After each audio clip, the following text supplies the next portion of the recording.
It's time for Massena Raider football on 92.9 WMSA. You can also catch tonight's broadcast via the WMSA mobile app. Download it and tell your friends around the world. Now it's time to send it over to Elijah Winfrey and Don Despaw.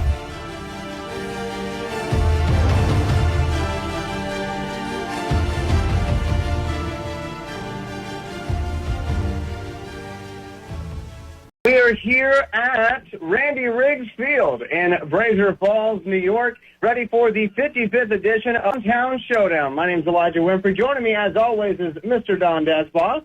And, Donnie, how's it going this evening, my friend? Good. I'm just looking at this guy right here. I'm just kidding. Yeah, we have a Pringles can in the booth. It's like the Pringles mobile booth. Anyway, we're brought to you by Snacks and Good Times here on WMSA. We do have some actual sponsors that we do want to thank. First of all, this pregame show is brought to you by Horizons Youth Clubhouse. Want a safe place to go after school? Horizons Youth Clubhouse is a drop-in free youth center open to youth ages 12 through 17. They are located on Main Street, right next to the Town Hall in Massena. They are open Monday through Friday, 2 p.m. to 6 p.m. Check them out on Facebook for daily activities and more. Johnny Despaw, you've got the and more part with our other sponsors. Yeah, Seacom Federal Credit Union, locations in Massena, Potsdam, Canton, Malone, Ogdensburg, Plattsburgh, Watertown, South Burlington, and Essex, Vermont. Check them out online at seacom.org or mobile on your smartphone. Also, Massena Drug-Free Community Coalition, developing planned strategies that will reduce and prevent substance misuse among the youth and adults in our community. Also, MX Fuels, 22 Center Street in Massena, providing quality fuels at great prices here in Northern New York. We thank all our great sponsors making this broadcast possible. And let me tell you, tonight is going to be a fun one. It's the Downtown Showdown, the 55th edition. And I was telling Donnie before we got going here that the last time I was at this field, it was just that. Boy. Yeah. Literally just a grass field. And now they have this amazing turf facility here. They've got blue end zones with Larry's, in the end zones there. They got a beautiful scoreboard that's dedicated to, of course, head coach Jerry Mahoney, who was a coach here for many, many years. And it's just a lot of fun. You know, I remember broadcasting from, like I said, just the field back in 2015. The Hill, yeah. Yeah, just broadcasting from the Hill. Now we're broadcasting from a full-blown press box. So it's an honor to be back here in Brazier Falls, and because of that, we actually talked to both coaches this week during the coaches show. You're going to hear from Coach Zappia first for Massena, and then you'll also hear from Larry's head coach and Massena alum, Bruce Truex, about how much this rivalry game means to both of them. It's the coaches show.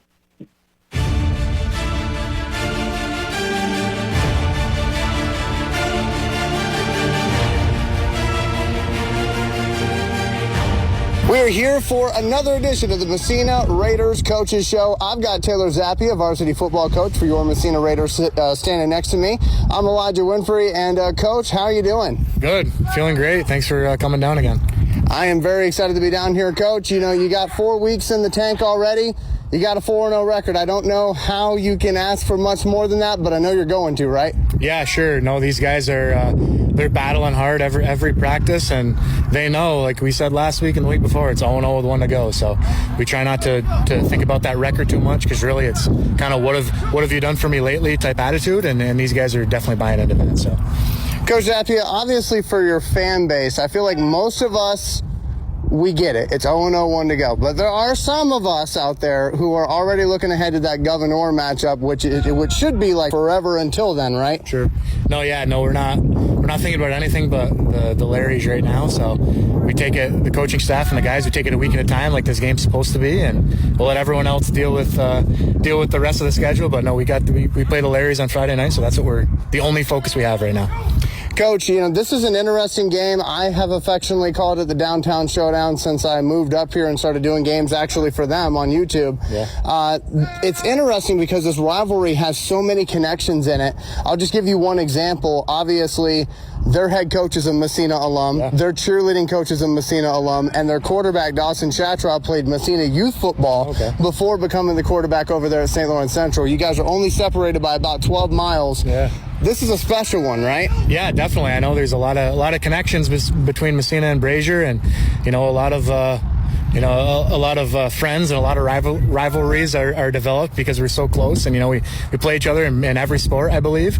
So no, it's always fun going there, and they pack the house on Friday night when they play Massena, and when they come here, we try to pack the house too. So no, I know there's some awesome connections, and I know this year we got Michael Martinez, who's been playing awesome the past couple of games. He played for Brazier last year, I believe, and the year before. So I know this game is extra special to him. And yeah, it's definitely fun playing them every year. Now, obviously, they have not had as much success in the win column. I know they're looking for their first win.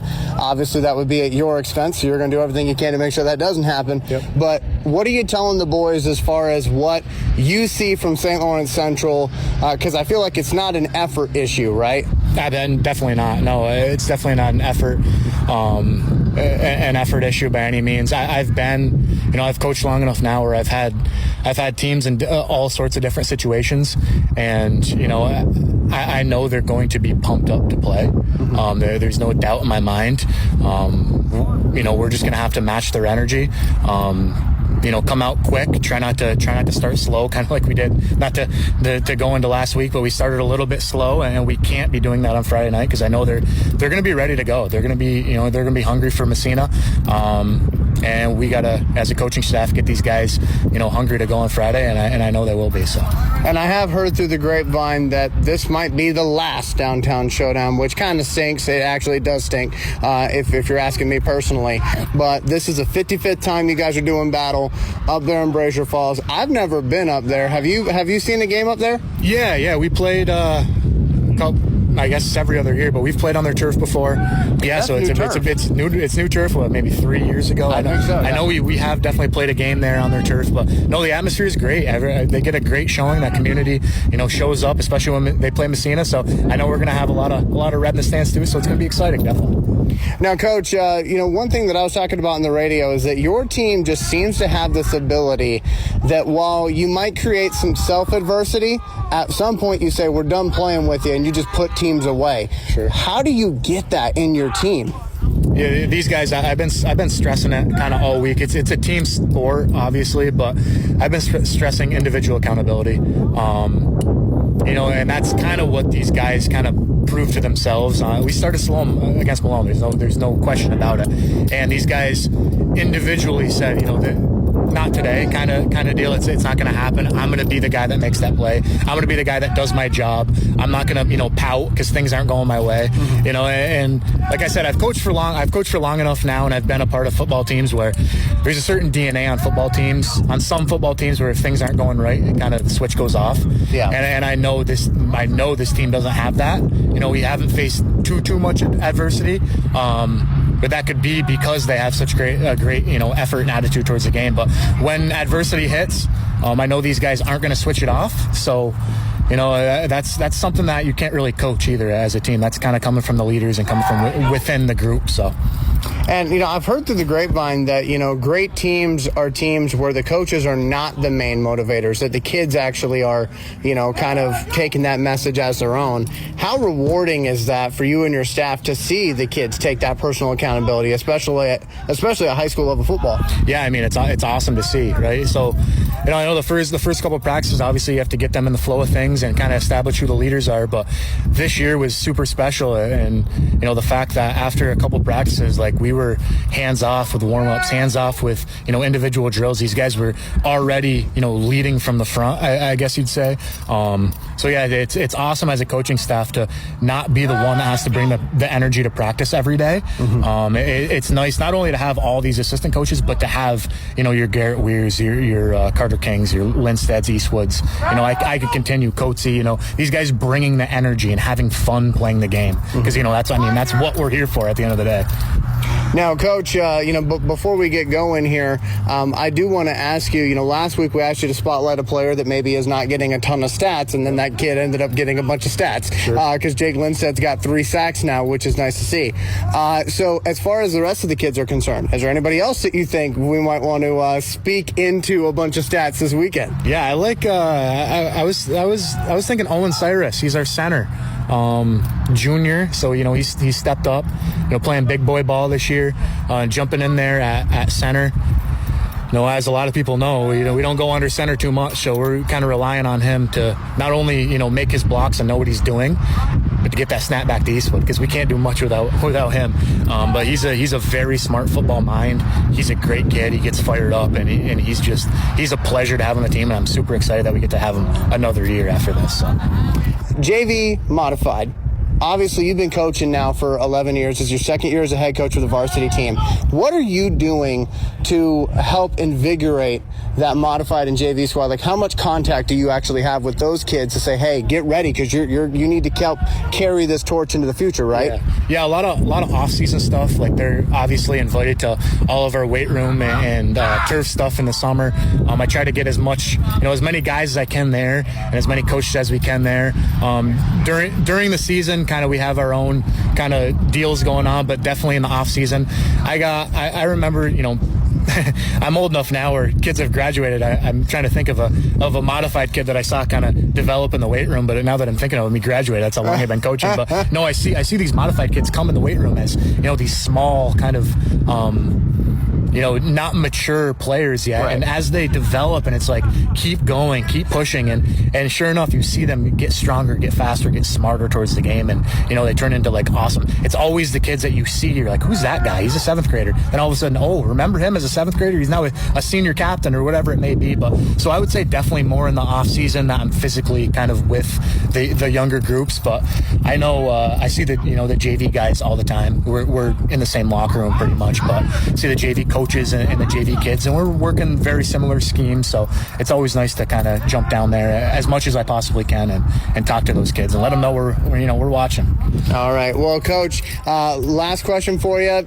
Obviously you got Massena Raider Nation. They're excited. You got a 4-0 football team. Yep. I feel like that in itself should be a reason to show up on Friday night at 6 o'clock in Brazier Falls. But if you had to say something directly to the fans, what would you say? No, definitely. It's going to be a tough battle.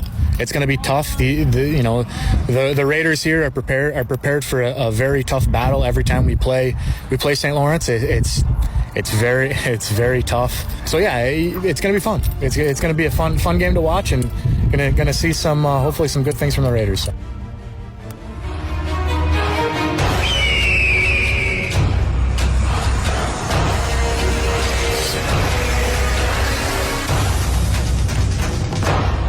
Joining me via the phone line is St. Lawrence Central varsity football coach, Mr. Bruce Truex. Good morning, Coach Truex. How's it going? Good morning. Good, thank you. And you and I are recording this earlier on in the week. When people hear this at the game, hey, you know what? Bruce is a very busy man, so we wanted to make sure that we could get this conversation in. Coach Truex, I just want to start off by saying a heartfelt thank you from my family to yours. It's interesting because I started my broadcasting career there at St. Lawrence Central, doing YouTube broadcasts, and then I ended up working with your brother and getting trained by Todd here at the radio station. So I owe a lot to your family, and I just want to say thank you so much for kind of helping me find my way in sports broadcasting, my friend. Yes, well, thank you also for all you do. Obviously, this is a big game coming up. I call it the Downtown Showdown. It's the 55th edition. And first, I just want to address this. You're the St. Lawrence Central coach, but you are a Massena alum, right? Yes, I am. So tell me a little bit about how much this game means to you every year when it comes around. Well, it goes back, 55 years.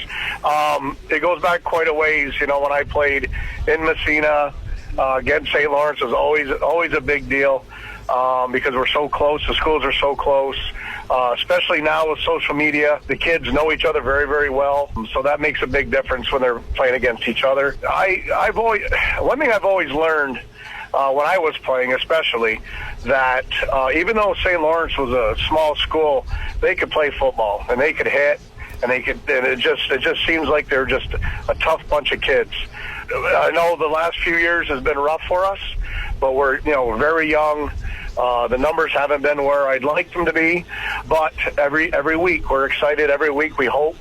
that we play to our potential. The last couple of weeks has been tough because we've been dealing with illness, but the kids are very excited. It's a big game for them. They look forward to it every year. Now, Bruce, I don't want to hone in on any one particular player because obviously it takes a team to do it, but this is just too interesting of a story not to talk about. Your quarterback, Dawson Shatraw, he actually was a water boy for me whenever I was coaching the Venom in Massena a few years back, but I found it interesting because I remember him playing youth football for Massena, and now he's the starting quarterback at St. Lawrence Central. Kind of goes to what you were talking about earlier, just how close these two schools are. Yes. Dawson just this year approached me, and he asked if he could try for quarterback. And, I didn't have one at the time. Didn't know who I was going to go to, but he came to me, and he said, Coach, I'd like to give it a shot. And he's done a nice job. He's still learning. He's still in the process. He's an excellent athlete. He's got all the skills. He could run. He could throw. Makes people miss.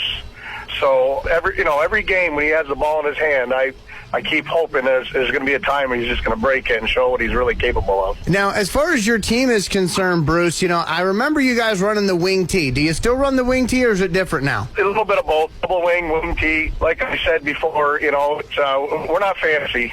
We can't be. We're going to go right at you, roll the dice kind of thing. We have a nice size line. They're starting to get it. They're starting to get, the backs are starting to get it. It's a process.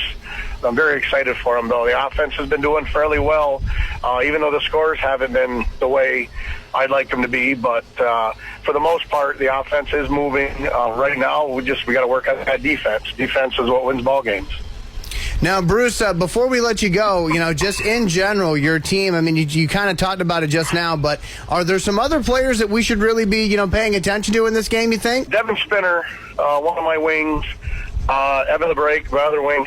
Those are the guys they're good-sized guys. I think Devin's like 6'3", and Evan's he's 6 foot, but he goes about 200 pounds. They're bruisers.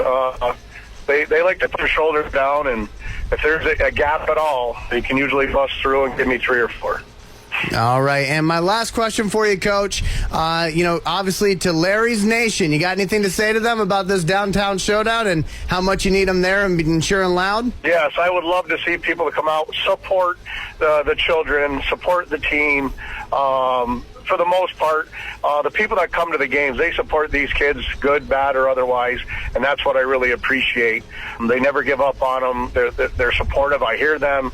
They're cheering their kids on, and that's what it's all about when you're in a small community is to basically, pick up the kids when they're down, and then also cheer them on when they're doing very well. All right. Well, hey, Coach Truex, best of luck to you and your team, and obviously best of health, my friend. Okay. I appreciate it. We need it. Thank you very much.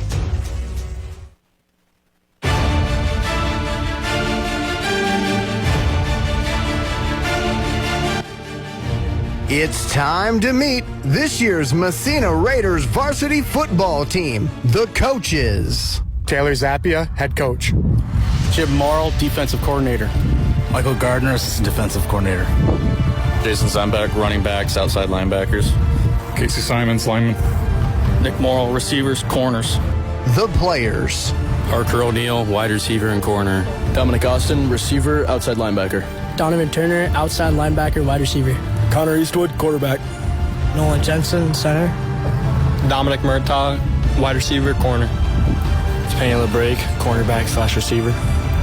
Brandon Barnes, defensive end, guard. Carter King, running back, middle linebacker. Gage Charleston, running back, outside linebacker. Darian Coates, offensive tackle, middle linebacker. Ethan McComb, right guard, DM. Nathan Golden, running back, outside linebacker. Aiden Beckstead, wide receiver, outside linebacker. Owen Sires, center. Jake Lindstad, left tackle, defensive end. Garrett Weir, wide receiver, strong safety. Cade Frigo, tight end, outside linebacker. Rylan Dodson, left guard, defensive tackle. Travis Burnett, wide receiver, defensive back.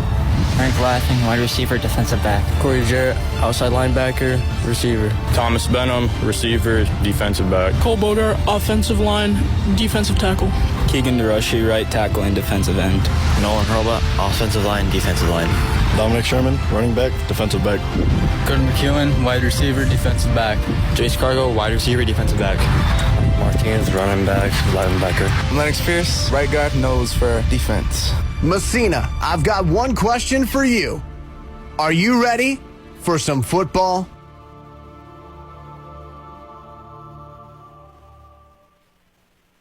Yeah, that's right. We are almost ready for some football here at Randy Riggs Field in Brazier Falls, New York. We're ready for that 55th edition of the Downtown Showdown. Joining me right now is St. Louis Central Athletic Director Joey Rayom. You hear him once a month on WMSA Radio. He's going to join me here for a couple of minutes. Joey, first thing first, I know your biggest thing is folks coming out and supporting the kids. It looks like that message is loud and clear. Yeah, we said Friday night home game against Massena. I would expect that we'll have a big crowd tonight, and hopefully we can put on a good show. But it's a perfect night for football. This is what we want. The leaves are changing over there, as you can see, and the lights will be kicking on. This is why we do the 6 o'clock start as opposed to the 7 o'clock start. So. Right, be able to enjoy some of that natural beauty. And I hear, I'm not a leaf peeper, but I hear it's like peak season for that. Donnie said nice backdrop. Yes, it is a nice backdrop. You were telling me that like when the sun sets, it's just something different, yeah, right? It's really, and while last night we had a night game, of course, I think it was a full moon last night, but the moon will be in between these lights as the game goes on. And if it's a full moon or close to a full moon like it was last night, it's absolutely gorgeous. So yeah, it's a great setting that we have, and like I said, the rest of the turf fields, Massena, Ogdensburg, Potsdam, you're looking across, you look at highway or something. Here we got we got a really nice backdrop. So now, Joey, obviously we spoke with Coach Truex. We know that obviously the team is ready to go for this game. Very excited about this game, but just in general for like fall sports, I mean, I feel like the Larrys have a lot to be excited about. Yeah, both our soccer teams are in a great spot. Our swim team is doing okay. They'll probably fight for second place. Looks like Canton's pretty dominant again this year, but our two soccer teams will probably both play for the Class C championship. So if we could get football going, maybe get them a win before the end of the year. They're going to go play an 8-man game next week against Tupper Lake. But I know Coach Truex is happy with the effort this year and the fact that right now, knock on wood, we've been healthy and the kids are showing up every day. So far so good as far as that goes. And then last question for you. As an athletic director, game days, I'd imagine it's hectic, but what are you going to be, out and about doing tonight, you think? Well, it's a mixture of everything. I gotta make sure if I see somebody down and they need me out in the field, I have to take care of that. We got any issues on our bench, we got I'll be around that. If we have an issue in the crowd, if we have an issue anywhere, if the referees need something, that's what the AD does, and it's just part of it. So it's what I signed up for, so I'm glad to do it. And helping you out too, so taking care of everything is literally what I want to do, and I want to make sure I get my hand in everything and make sure everybody's happy. So. Well, hey, so far, I think you're doing a great job, my friend, and I'm looking forward to this one here in about 7 minutes from now. So thank you for taking a couple minutes. I appreciate it. Thank you, Elijah. All right. That, of course, is Joey Rayom, St. Louis Central Athletic Director, and we had to get Joey on the broadcast at least for a little bit. And if we see Gavin Regan, if Gavin Regan's in the building, we'll get him on the broadcast as well if he wants to be. I haven't seen him yet. I have not seen him yet either. I feel like for Gavin, it's a struggle because anywhere that man goes, there's autograph hounds and people want to take photos. So I understand. I think at the last game he had a disguise of a big mustache, if I'm not mistaken, something like that. I'm just kidding. But if Gavin is in the building, we will certainly talk to him. I just haven't seen him yet because Massena has got games happening back at Massena, and then they got this game out here in Brazier. It really is something else just to see how all these fall sports, kind of intertwine and how we're able to get these kids everywhere they need to go. So, shout out to the bus drivers, shout out to everybody that's involved in that, and obviously the athletic directors in Section 10 because there's a lot of work that I think goes unnoticed, especially when it's, you got 5 different teams playing on the same day in 5 different locations. So, shout out to those ADs out there, and like I said, everybody involved in that process. By the way, this is a rivalry game. As we've spoken about before, these two teams are only separated by about 12 miles, if I'm not mistaken. And because of that, you're going to see some players that maybe played youth football for Massena playing for Fraser, and vice versa.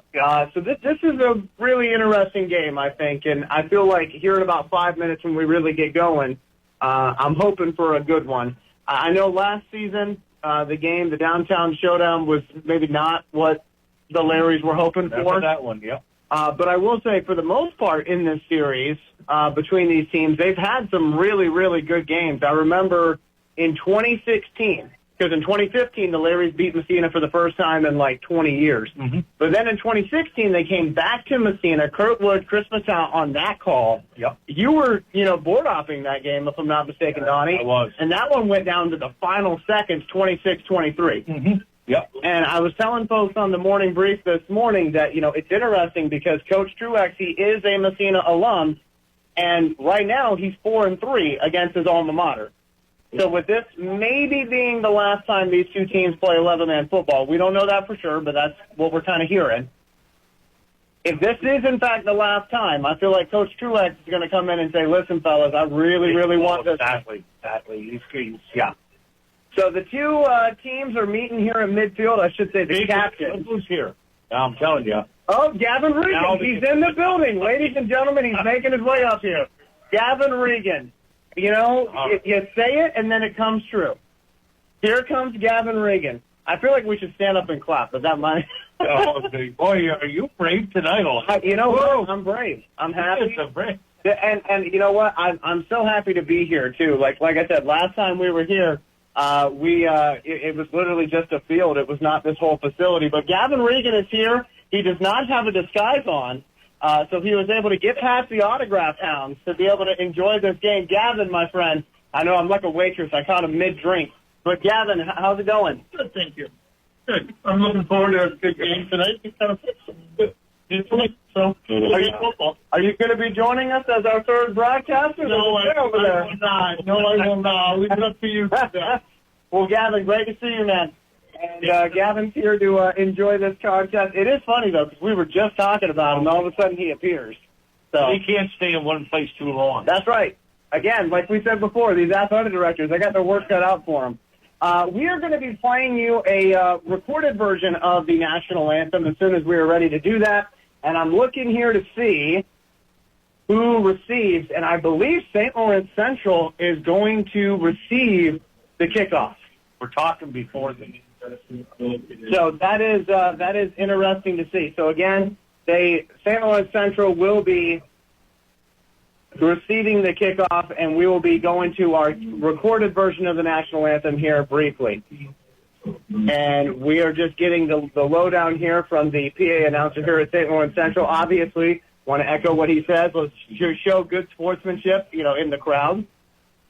And please don't say anything inappropriate. That certainly is important. Let's remember that this is a game. This is for the kids, and we certainly want them to have a great contest tonight. So, figure I'll do my part in also echoing what he said. So, this is where you got your startle, I know. This is like a homecoming for me. So I'm very excited to be here. All right, folks, we're going to play the national anthem for you. We'll be back after this.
back here at Randy Riggs Field, and it's interesting because Randy Riggs Field, it's also, you'll see the scoreboard dedicated to Jerry Mahoney. There's a lot of people that are being honored for St. Lawrence Central here with these beautiful facilities once again. I really can't say enough about that. Wow, I love it. I love that navy blue and the white. It just, and the back, like I say, that background, all those trees and the colors changing. Great stuff for football. What a night for football.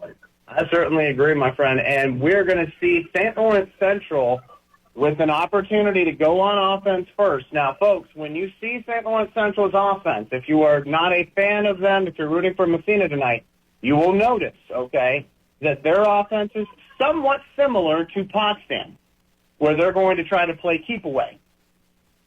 Have nice long drives, keeping Massena's offense on the sideline, and then scoring at the end of those drives. That's what St. Lawrence Central is going to try to do.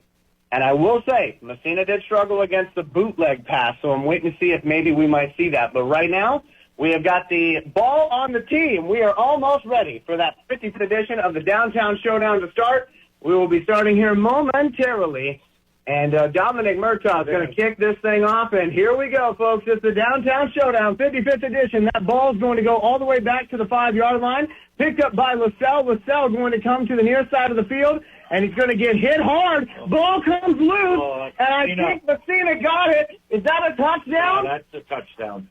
I believe that is a touchdown because Jacob LaSalle had it. He got hit near the 5, and I'm pretty sure Massena recovered that for a touchdown. In fact, that's what the scoreboard's saying.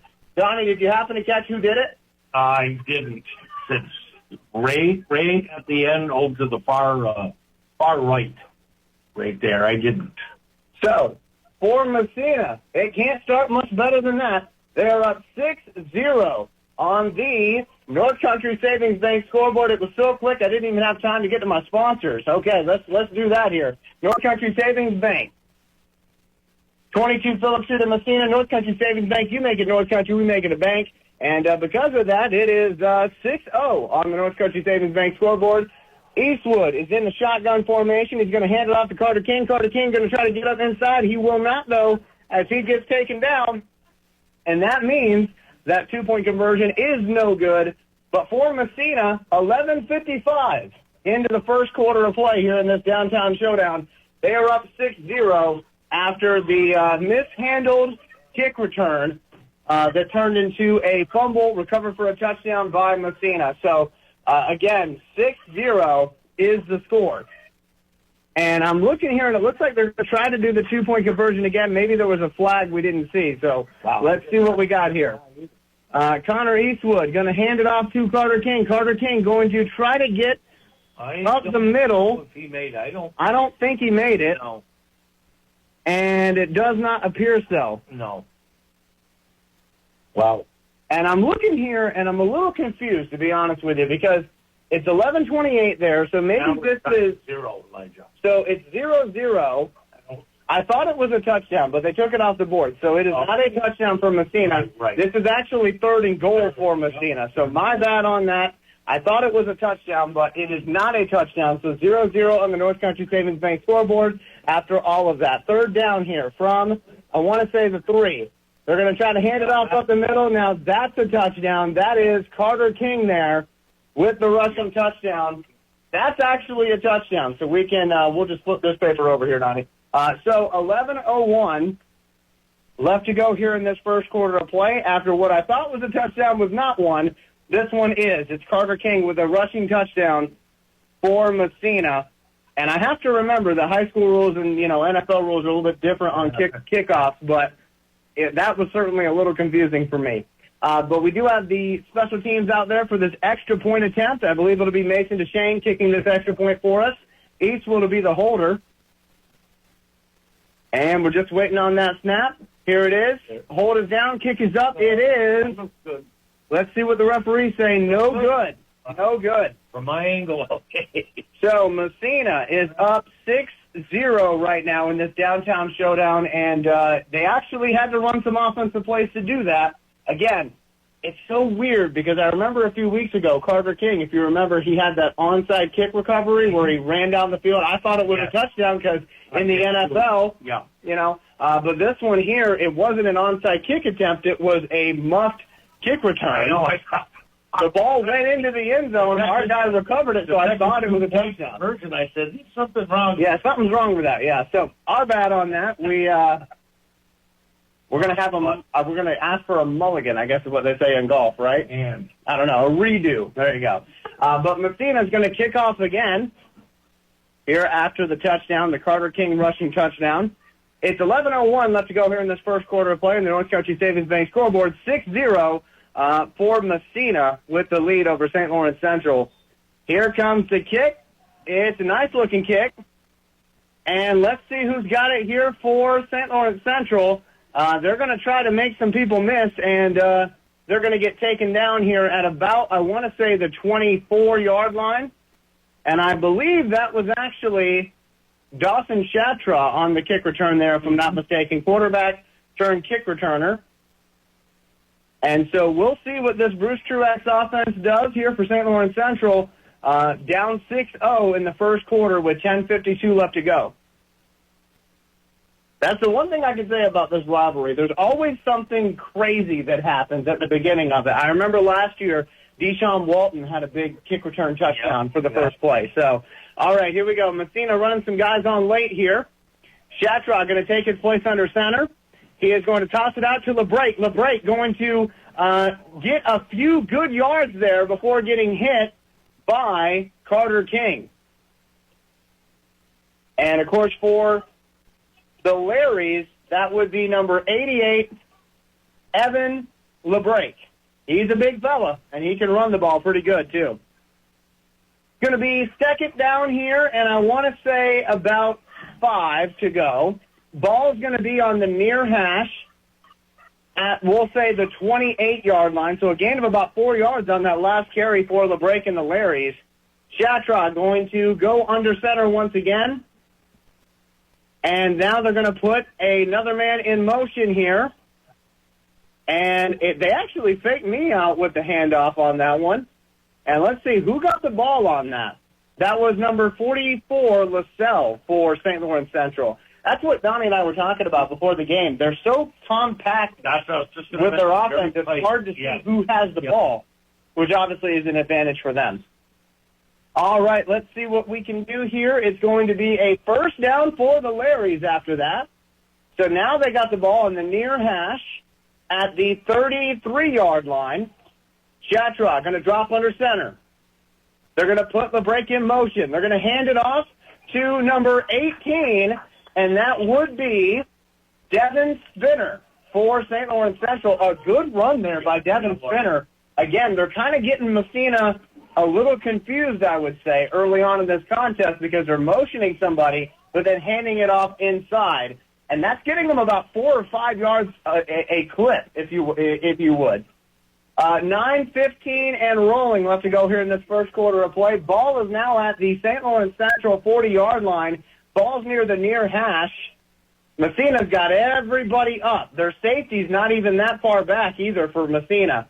And they're going to put Spinner in motion. They're going to hand it off to Spinner. Here goes Spinner. A big play for St. Lawrence Central. They're across the 50.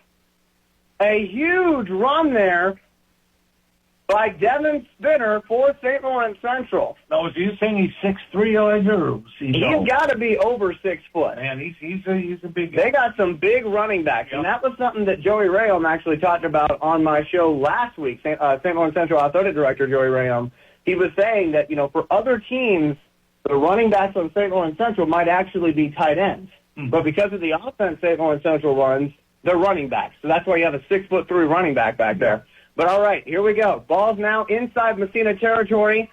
We'll call it the 47. They're going to hand the ball off up the middle, and there is a flag on the play.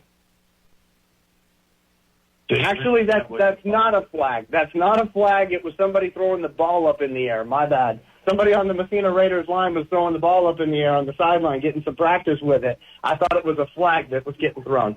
8:10 left to go here in this first quarter of play on the North Country Savings Bank scoreboard. If you're just joining us, Massena 6, St. Lawrence Central 0 in this 55th edition of the Downtown Showdown. And for St. Lawrence Central, they're driving right now. They are at the 44-yard line of Massena. Shatraw going to drop under center. He is now going to try to throw it. Now he's got to take off and run. He ain't going anywhere, though, on that play as he gets hit hard by Coates, Gage Charleston, and I think Brandon Barnes was in on that as well. It was one of those plays where he was going to look to throw it, and there was just no protection whatsoever. He got swarmed by that Massena Raiders defensive line, and obviously that's been a strength of this team. And I'm looking over there at the sideline, and there's a lot of players for Massena here with 7:18 left. They kind of have hands on their hips. And I don't know if it's because they're tired or if they're just waiting to see what St. Lawrence Central is going to line up and do here. But it is 3rd down and about 9 to go. Ball's at the 46-yard line of Massena. They're going to put Spinner in motion. They're going to hand it off up the middle, though. And that play is not going anywhere. So Lindstad was involved with that play. Yep. Who was that, Nani? Jake Lindstad. Yep. Involved with that. And because that gained no yardage, that would be a destination nowhere, right, my friend? Not about that. How can I do that? Yeah. 4th down here. 4th down and long. As Shatraw comes over to get the play from Coach Bruce Truax. St. Lawrence Central's going for it, that's for sure. Yeah. Ball is at the 45-yard line of Massena. Ball is towards the far hash. And they can really go either way they want to if they want to go east and west, but we'll see what happens here. Shatraw is addressing the troops. He's going to drop under center. He's going to put a man in motion. Oh, fumble on the play. And that was Darian Coates who was able to get to the quarterback. Shatraw had to go back for that one because it was a fumble, but Coates would not let him pick it up and run with it. So after all that promise, Massena back on offense. That could have been far worse. It could have been. But Massena is going to be back on offense now with 6:09 left to go here in the first quarter. Now, just to put this in perspective, when St. Lawrence Central had the ball last, they started with like 11:20 left on the clock. They burned 5 minutes. That's what they want to do, but they don't want to fumble at the end of it. Right. Here we go. Eastwood in the shotgun. He is going to hand it off to Carter King. Carter King going to hand it off to Garrett Weir. Garrett Weir coming down the sideline to the 30, down to the 20, 10, 5, touchdown Raiders. Yeah. Garrett Weir on the reverse. A touchdown for Massena, and I'm looking to make sure there's no flags here. And I do not see any. Nice run. Yep. Beautiful. So that is going to be a rushing touchdown for Garrett Weir on that play. On the reverse, a pretty play there. I saw them practicing that at practice, but obviously I couldn't say anything to anybody about it, but there you go. It looked just like that at practice, too. Here we go. They're going to line up here for the 2-point conversion. Eastwood going to drop back to throw it. He's going to throw it out wide, too wide, and that's going to mean 12-0 is going to be your score here with 5:56 left to go here in this first quarter of play. 12-0 on the North Country Savings Bank scoreboard. Massena with the lead. Yeah, Weir was wide open, Elijah, and the side there was nobody there. Just basically kind of walked in that last couple of yards in it. So, and that's the thing, you know, when you're running an offense where you want to keep the other team's offense on the sideline, you want to ball control your way into a win. Yeah.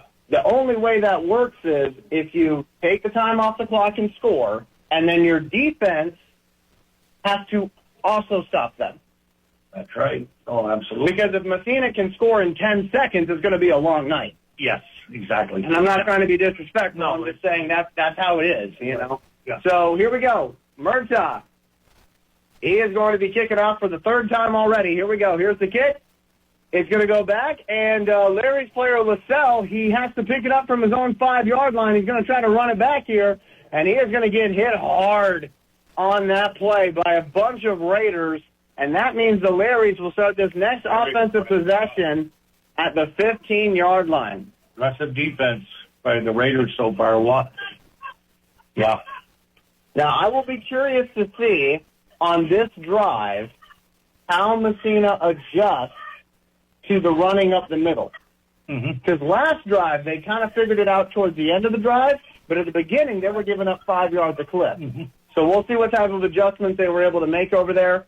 And we'll see here as St. Lawrence Central is huddled up. Again, the ball is at the 15-yard line of St. Lawrence Central. And I'm looking here, and the referees are telling a player to get off of the field, probably to go get checked out. So we'll wait and see what happens with that, as Massena is going to have to do a substitution now because of it. 5:44 left to go in this first quarter of play. St. Lawrence Central is down 12-0. They got the ball right now on the North Country Savings Bank scoreboard. Shatraw going to dip under center. He's going to toss it out, I believe, to Spinner. Spinner going to run up the middle. And I just want to make sure that is Devin Spinner, right? Yes, it is. Devin Spinner, number 18 for St. Lawrence Central on that play. A pretty good gain there of about 5 yards. I think Coates was involved with that play. I could not see the number clear enough, but I think so. Okay. 5:14 and rolling here, first quarter of play. Ball now is going to be close to the 25-yard line after that last run. Shatraw going to dip under center. He's going to put LeBrake in motion. LeBrake's got it. LeBrake coming downhill with a full head of steam. And there is a flag at the end of that play. So we'll wait and see what the flag is. And, yes, I did make sure it was actually a flag this time. My father-in-law is listening, so I know he would tell me and say, hey, Elijah, are you sure that's a flag or a ball? Yeah.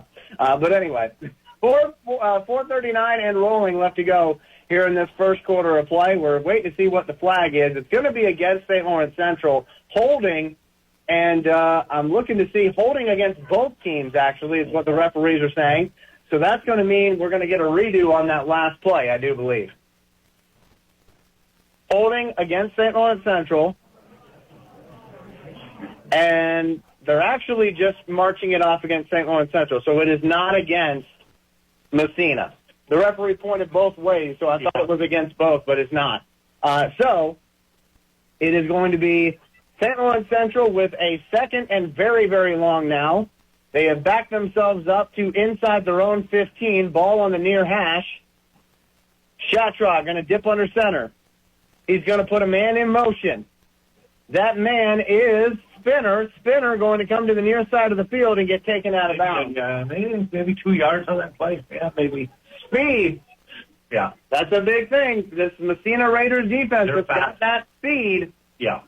And it makes it difficult to try to get away. Yeah. St. Lawrence I haven't seen them run side to side at all. They're up the middle, yes, but not side to side. And we were told that pregame that, side to side is not really where their bread and butter is. It's more in, getting dirty in the middle. Speed issue there, yeah.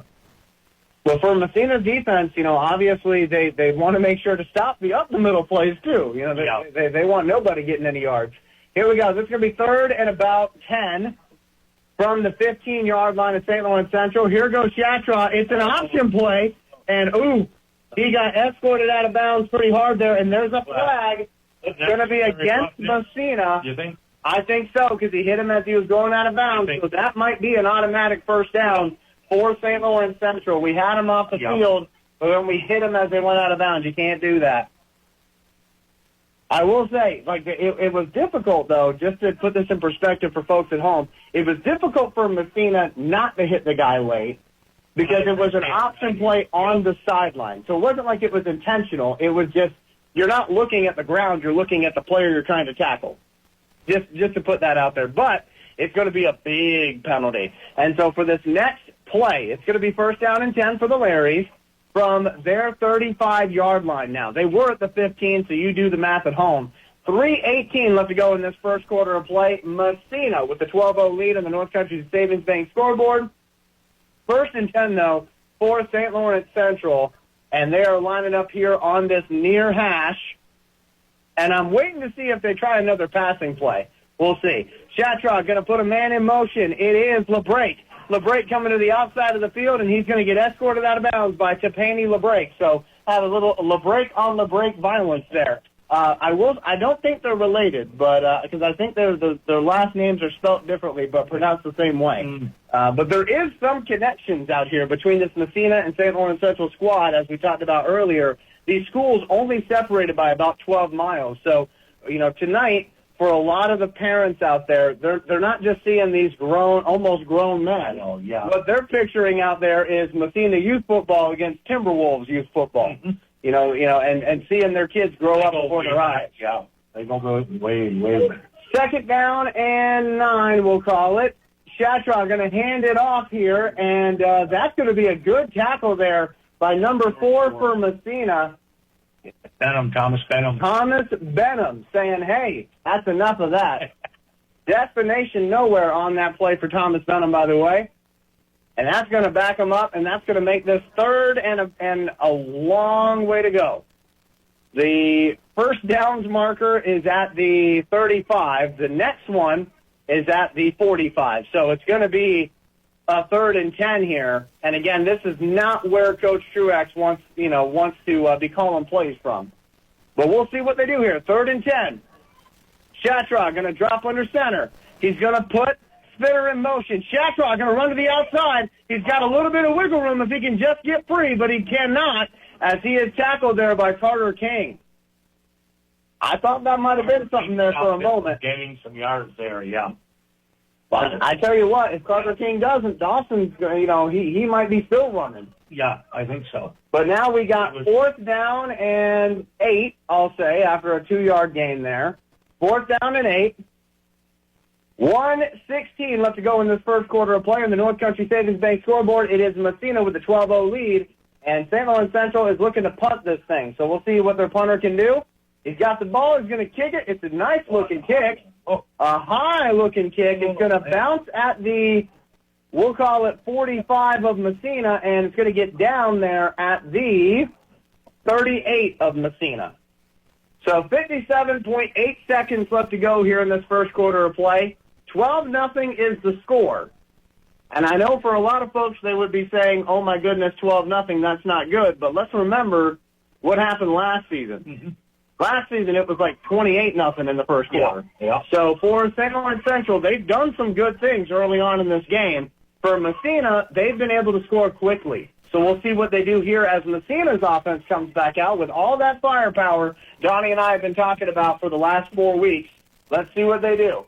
Eastwood is all by himself in the shotgun formation. He's going to put LeBrake in motion, give it to LeBrake. LeBrake going to the outside, to the 40. Going to make a man miss to the 50. Down to the 45 of the Larrys, down close to the 40 of the Larrys.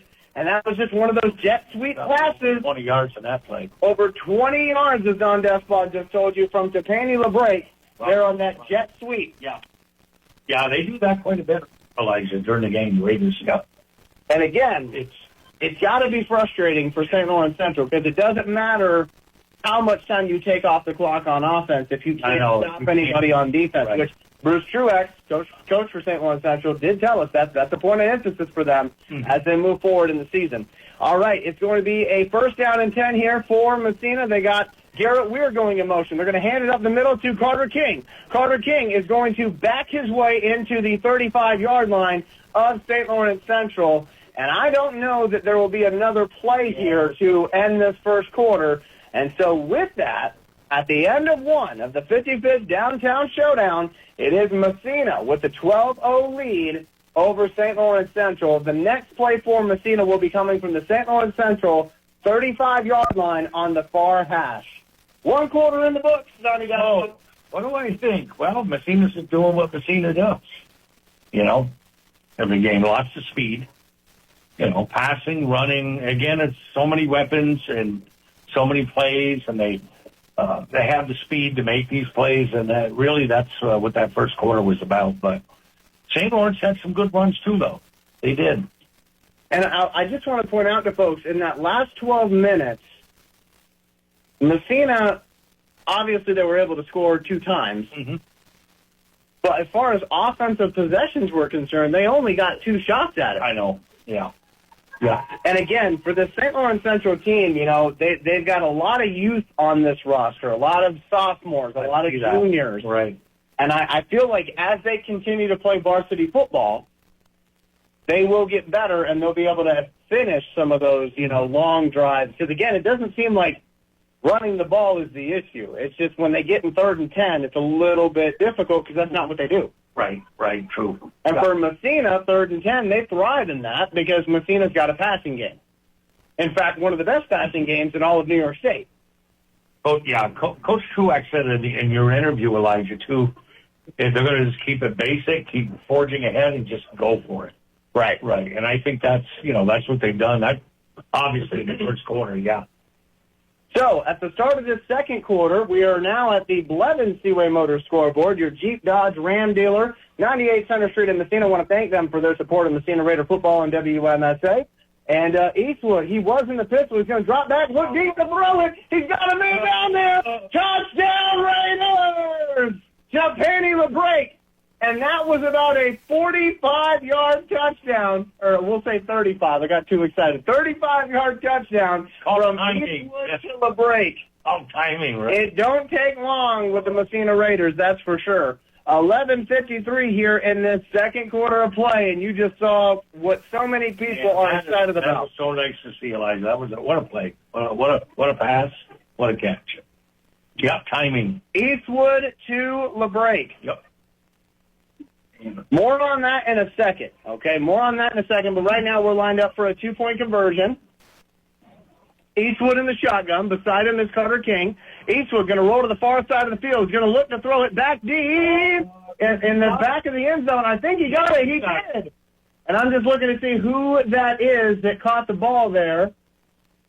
And I want to say, it's a little difficult to see, but I believe that was Garrett Weir, if I'm not mistaken, with that 2-point conversion. But for Massena, they are now up 20-0 here at the basically the start of the second quarter. 11:49 left to go in the second quarter of play. We were free goal. I'm not sure, like yeah, I'm not sure who got it, and I feel bad because I want to make sure these kids get their credit. But it was one of those plays where he literally was at the very back of the end zone.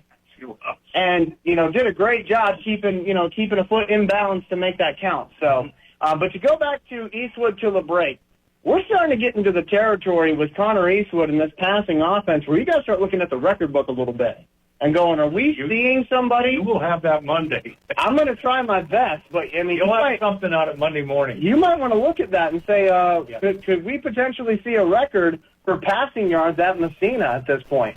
Just saying. All right, they have kicked it off to St. Lawrence Central, and I'm looking here, and it was number 88, LeBrake, who picked up that kickoff there, and they're going to start at the 25-yard line. St. Lawrence Central is at their, and actually they're actually going to be a little bit further than the 25-yard line. We'll call it the 27-yard line. That's where they're going to be. Donnie, did you see who made that tackle? Well, I don't see a 51 here. Brandon Barnes. Brandon Barnes. I do remember that one. Yeah. 11:41 left to go here in this second quarter of play. Okay. And 20-0 is the score. If you're a Raiders fan, this is what you were hoping for. You were hoping for a game like this. And again, Blevins Seaway Motors bringing you that scoreboard. 20-0, Massena with the lead here.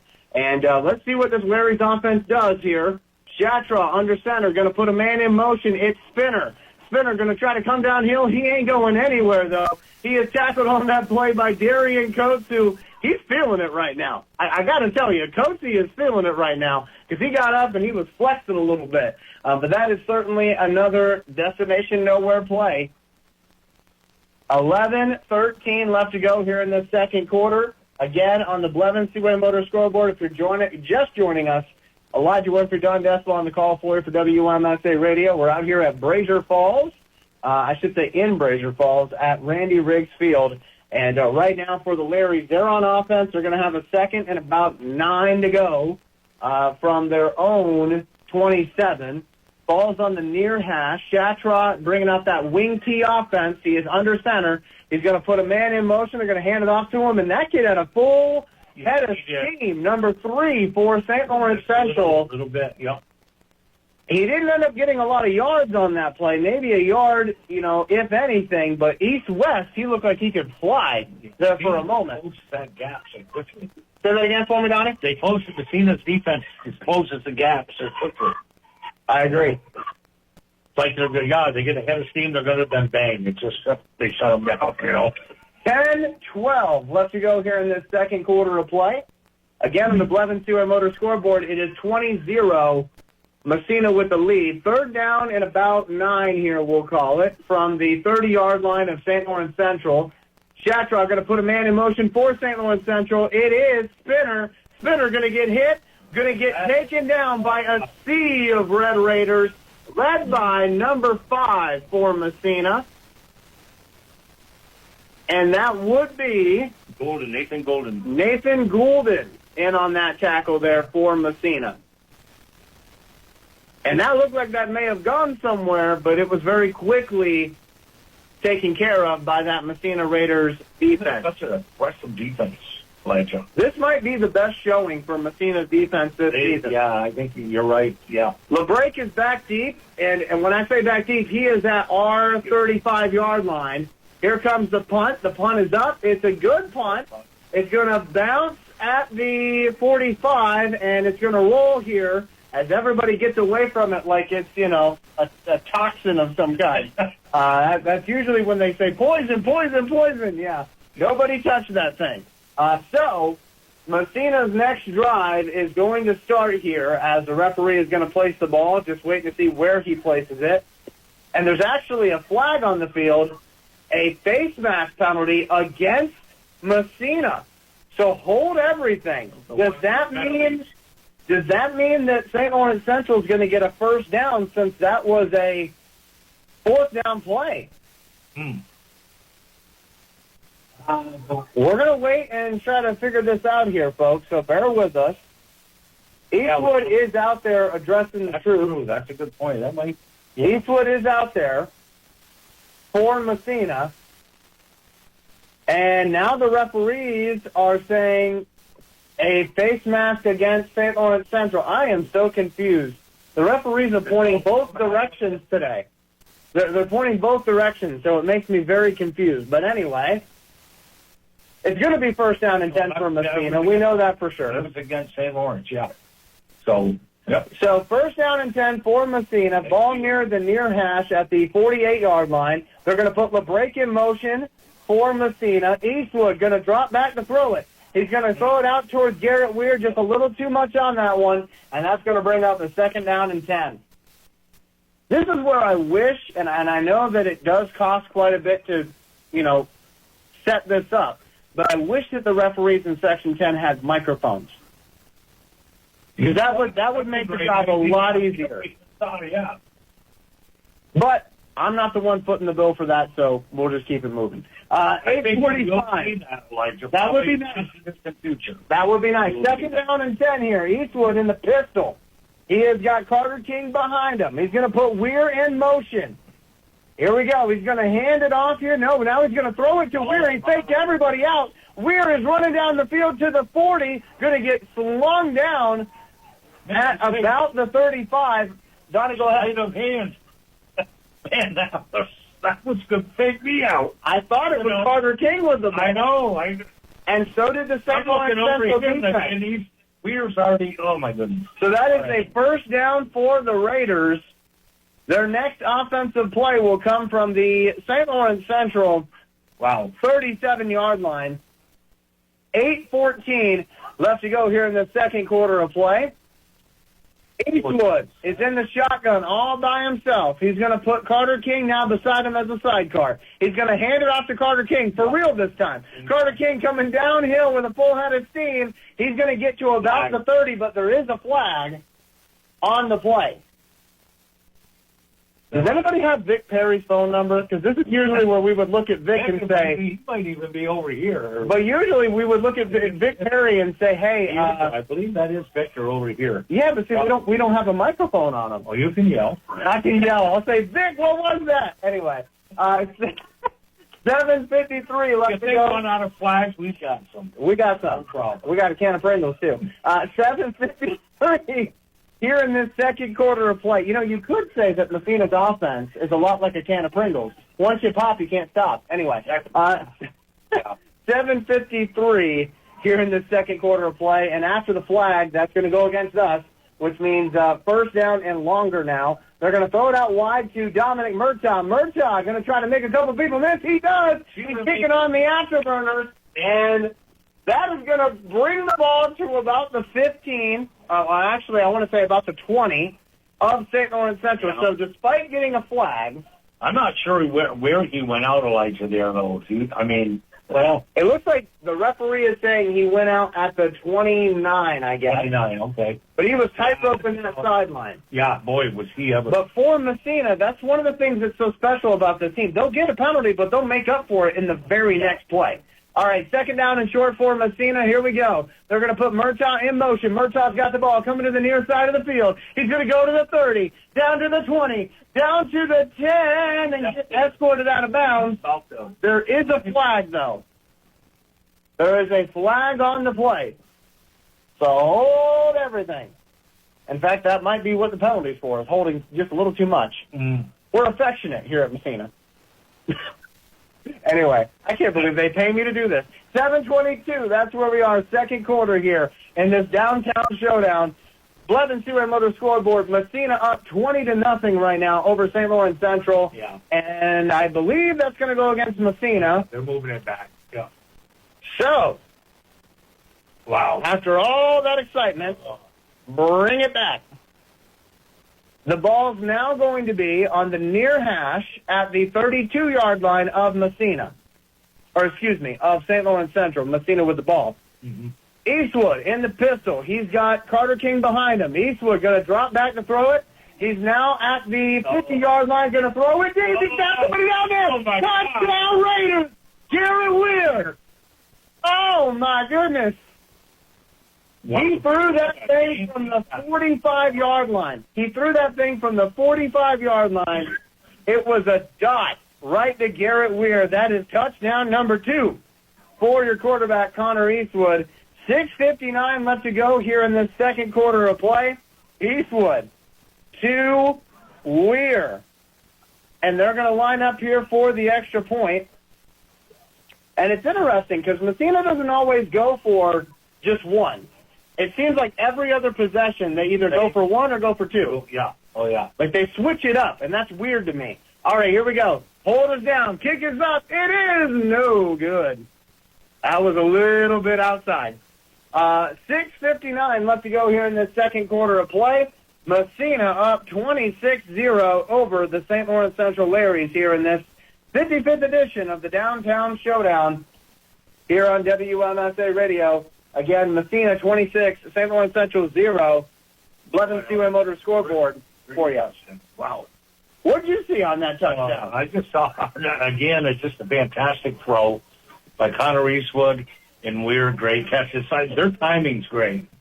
And that timing is everything. And yeah, that looked great, Elijah. That was beautiful.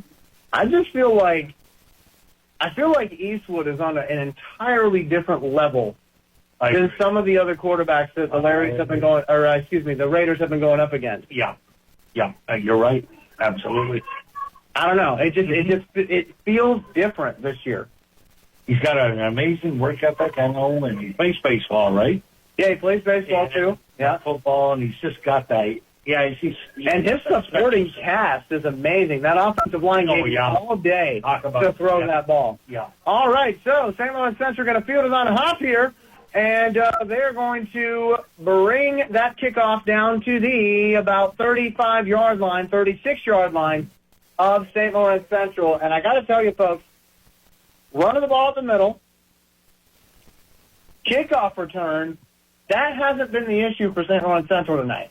They're getting yards. The issue is they're not finishing drives in the end zone. Right, yeah. 6:59 left to go here in the second quarter of play. And I'm looking to see where the ball's going to be placed. It's going to be at the 35-yard line of St. Lawrence Central. They're down 26-0.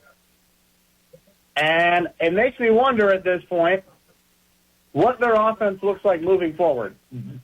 Because I know they want to get back in this thing. Right now they got everybody tight to the line. Shatraw is going to hand it off here, and that's going nowhere on that play. I'm looking to see who is involved. You betcha, Darian Coates in on that tackle. And I also saw number 75 for Massena. Check that for me if you don't mind, Donnie. Yep, 75. That would be... That's Hurlbut, Nolan Hurlbut. Nolan Hurlbut on the, also in on that tackle as well. Thank you, Donnie. Yeah, these guys you don't hear a lot about, but boy, they're a big part of that team. Yep. All right, second down and about 9 here.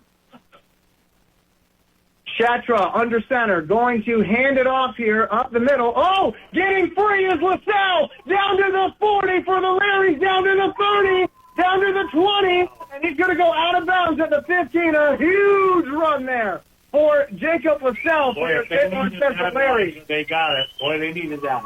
If you are a Brazier fan, if you are rooting for St. Lawrence Central, that's going to get you up on your feet. That's right. Yep.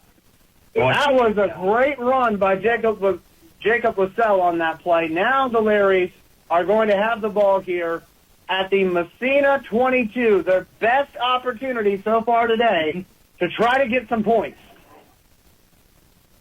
First down and 10. Shatra is going to drop under center. He is going to put LeBrake in motion. They're going to toss it to LeBrake to the far side of the field. He's going to cut it off inside down to the 10-yard line. Goes LeBrake. Yep. Uh-oh. 5:20 left to go here in the second quarter of play on the Blevins 2A Motor scoreboard. Massena up 26-0, but St. Lawrence Central, they're showing them want to play. Yeah, they sense like, okay, we got to get something going here, and that's what happened. Ball on the 10-yard line of Massena. Ball's going to be on the far hash, by the way. Shatra going to drop under center. He is going to put Spinner in motion. They're going to toss it to Spinner. Spinner going up inside. He's trying to get there. He's pushing forward. They are definitely getting very, very close. He's down about the 1-yard line or even closer. Yep. He is very, very close. Wow. He's a big boy, that Spinner. Spinner, yeah. They are at the 4-yard line. 4-yard line of Massena right now with 4:44 left to go in the second quarter of play on the Blevins 2A Motor scoreboard. I'm going to stand up for this one because I want to make sure I can see it. All right, 4:35 left to go in this second quarter on the 4-yard line of Massena. Shatra under center. He's going to put LeBrake in motion, hold everything. I believe we got a timeout. We'll see. Yeah. And it's not a timeout. It's a false start against St. Lawrence Central. I just didn't see the flag there. So that's not good if you're a St. Lawrence Central fan, because that was kind of a big moment for you there. All right. Second down and a little bit longer now. That ball is going to be at the 9-yard line now of Massena. 4:06 left to go here in this second quarter of play. Massena up 26-0. LeBrake in motion. They're going to toss it out to LeBrake. It's a fumble, and I believe Shatron and LeBrake both combined to recover that for the Larrys, but all of a sudden, Larrys are going backwards, and that's not what they want to do. 3:46 left to go here in the second quarter of play. Those opportunities, you got to capitalize on them. Third down and long here. And I say third down and long, but the ball is at the 11-yard line of Massena, but that's a long 11 yards for St. Lawrence Central, trying to do what they couldn't do last year in the downtown showdown, put some points on the board. Let's see what they can do here. 3:26, third down. Shatra under center. He is going to look to throw it. He's got a man there. He's caught at the 1-yard line. Yeah. And if he would have kept his feet, I thought he was going in. If he would have kept his feet, we would be calling a touchdown for St. Lawrence Central. Yeah. But as it is, fourth down. Ball's going to be on the 3-yard line. We'll call it the 2-yard line just to make it more exciting for you at home. 2-yard line. 2:56 left to go here in the second quarter of play. Where they're marking it, Elijah. I thought it looked. Yeah, but 2-yard line. Yeah, 2-yard line for St. Lawrence Central. It's 4th and goal right here, folks. 4th and goal. Here we go. Shatron going to drop under center. He's going to put LeBrake in motion. He's going to toss it out to LeBrake. LeBrake going to bring it up inside. Touchdown, Larry! Touchdown, Larry! 2:31 left to go. LeBrake with the touchdown for St. Lawrence Central. 2:31 left to go in the second quarter of play, and the Larrys get themselves a touchdown there on 4th and goal LeBrake with the rushing touchdown. You got to give a lot of credit to St. Lawrence. That was a nice drive, those drives. Wow. All right, here we go. I'm wondering what their setup is for kicker. Yeah. They are going to kick it for this extra point. And I think Spinner is their kicker.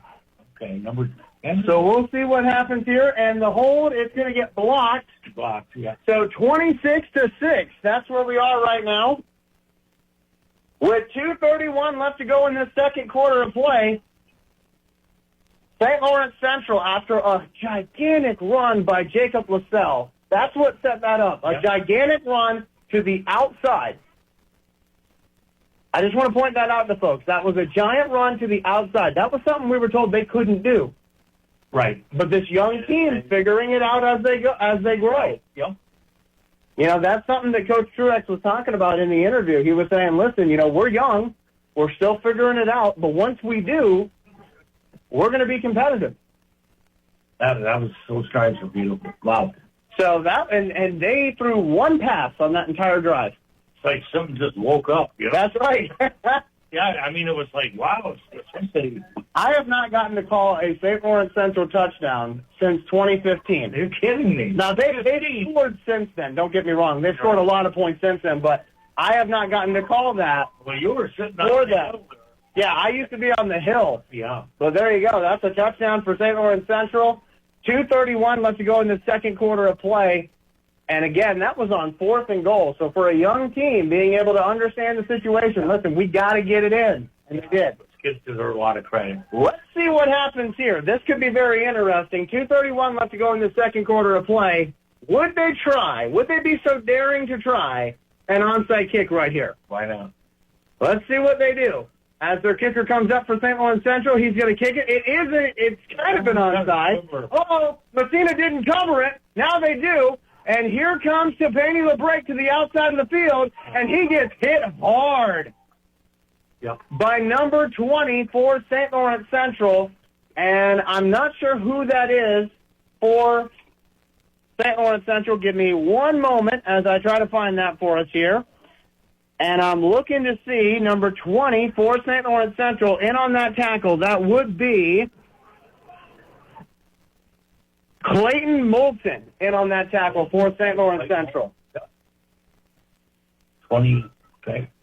And that was a big hit there on Tavani LeBrake. Yeah. All right, so for Massena's offense, they come out here, ball at the 36-yard line of Massena on the near hash. They're going to put Weir in motion. They're going to hand it to Weir. Weir going to the outside of the field. He's got a whole lot of running room over there, down to the 50, inside Larry's territory. And that is one of those passing plays, those jet sweep, just tiny passes. They're hurting St. Lawrence on those plays, Elijah. They certainly are. It's been an issue. No, I've seen them. Wow.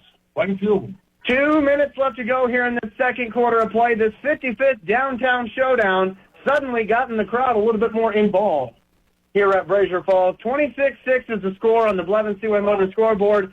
Massena with the lead and the ball right now. Ball at the 47-yard line of the Larrys. Massena in the shotgun. Eastwood's got Carter King by his side.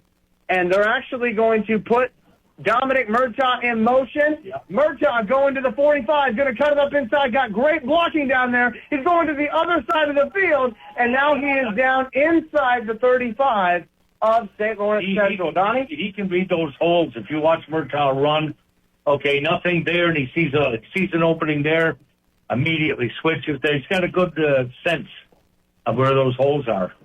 You know, he really does. I definitely agree, my friend. 1:25 left to go here in the second quarter of play. Ball is going to be at the Larry's 33-yard line. It's in between the hashes. Eastwood's in the shotgun, going to put Donovan Turner in motion, but hold everything. Wow. We have a false start on the play against Massena. You know, I got the opportunity at practice to actually talk to Donovan Turner a little bit. Super down-to-earth kid, by the way. Super down-to-earth kid, and it was a pleasure talking with him, and I was really looking forward to seeing what he might do on that play. So hopefully he gets another opportunity at it. Turner, number 23. Yep. Yeah, number 23 for Massena. 1:11 left to go here in this second quarter of play. On the Blevins Seaway Motor scoreboard, it is Massena with a 26-6 lead over St. Lawrence Central. And for Massena, I think they definitely want to score again, for sure, as this game is far from over. So we'll see what happens here. Eastwood in the pistol. Carter King behind him. Eastwood going to drop back to throw it. Going to throw it out wide to Penny LeBreak, who's going to get dragged down. Yeah. Oh, my goodness. I thought he was off there, but no.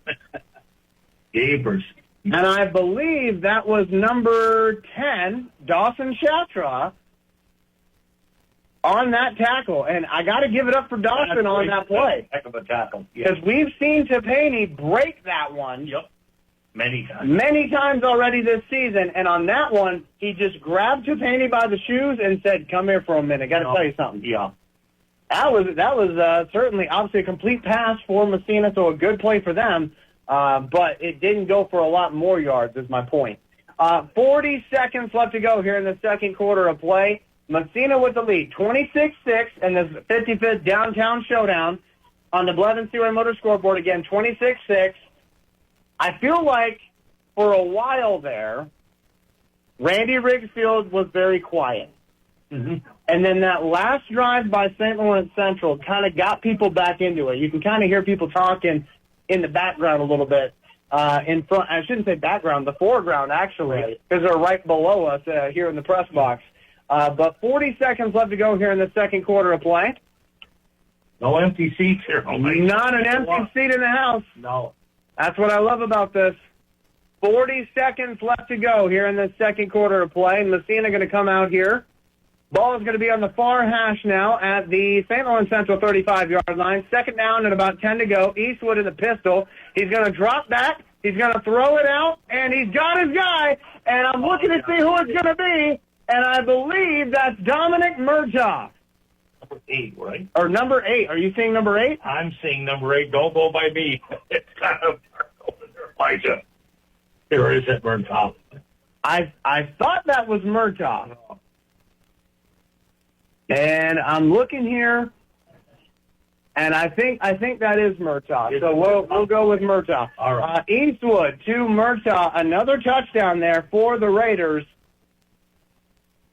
and that's going to make it 32-6 there. And Murtaugh is going to do the kicking duties here for this extra point.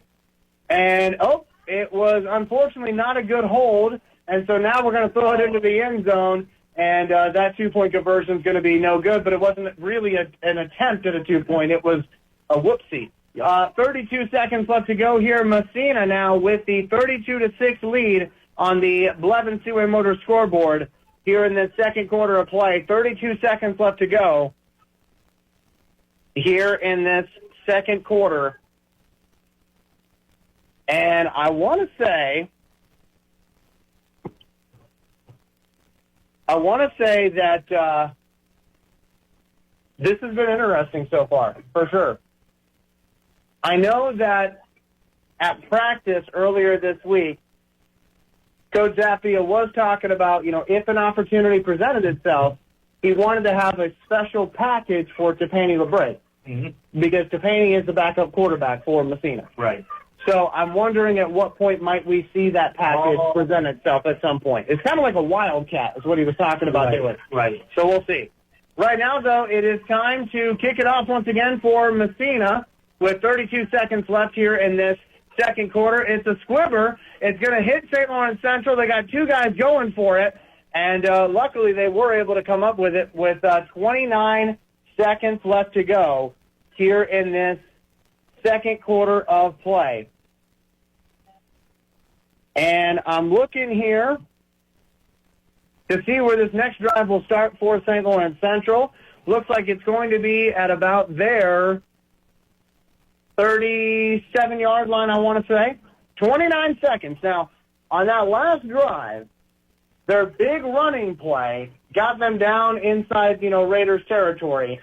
Could they have another one of those? We'll see. As right now they're huddling up. I believe St. Lawrence Central also has 2 timeouts, if I'm not mistaken. So they can call a couple of timeouts here should they choose. But we'll see. Oh, wow. St. Lawrence Central lining up in the shotgun formation. Shastra, ball went behind him, but there's going to be a flag, thank goodness, because that could have been dangerous. But St. Lawrence Central was lining up in the shotgun of all formations for them, which is not something we had not seen that, until just then. But the ball kind of trickled there, and luckily for St. Lawrence Central, there was a penalty. So that's going to back them up to their 30, and let's see what they come out looking to do here. As I'm looking, I think they're going to go back to the wing T, which is what they're more comfortable running. And they're just going to take a knee here and go to halftime. I think they wanted to try to throw the ball a little bit there, but I think Coach Truax saying, "Okay, I was surprised. Let's get to the locker room. Let's make some adjustments." Yep.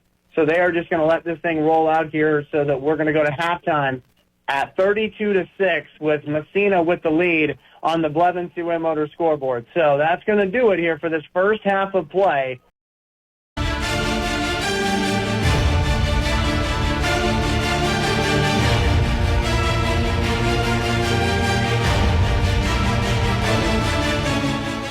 It's halftime for Massena football. To get you up to date on everything that's happened so far, here's Elijah Winfrey and Don Despon on 92.9 WMSA.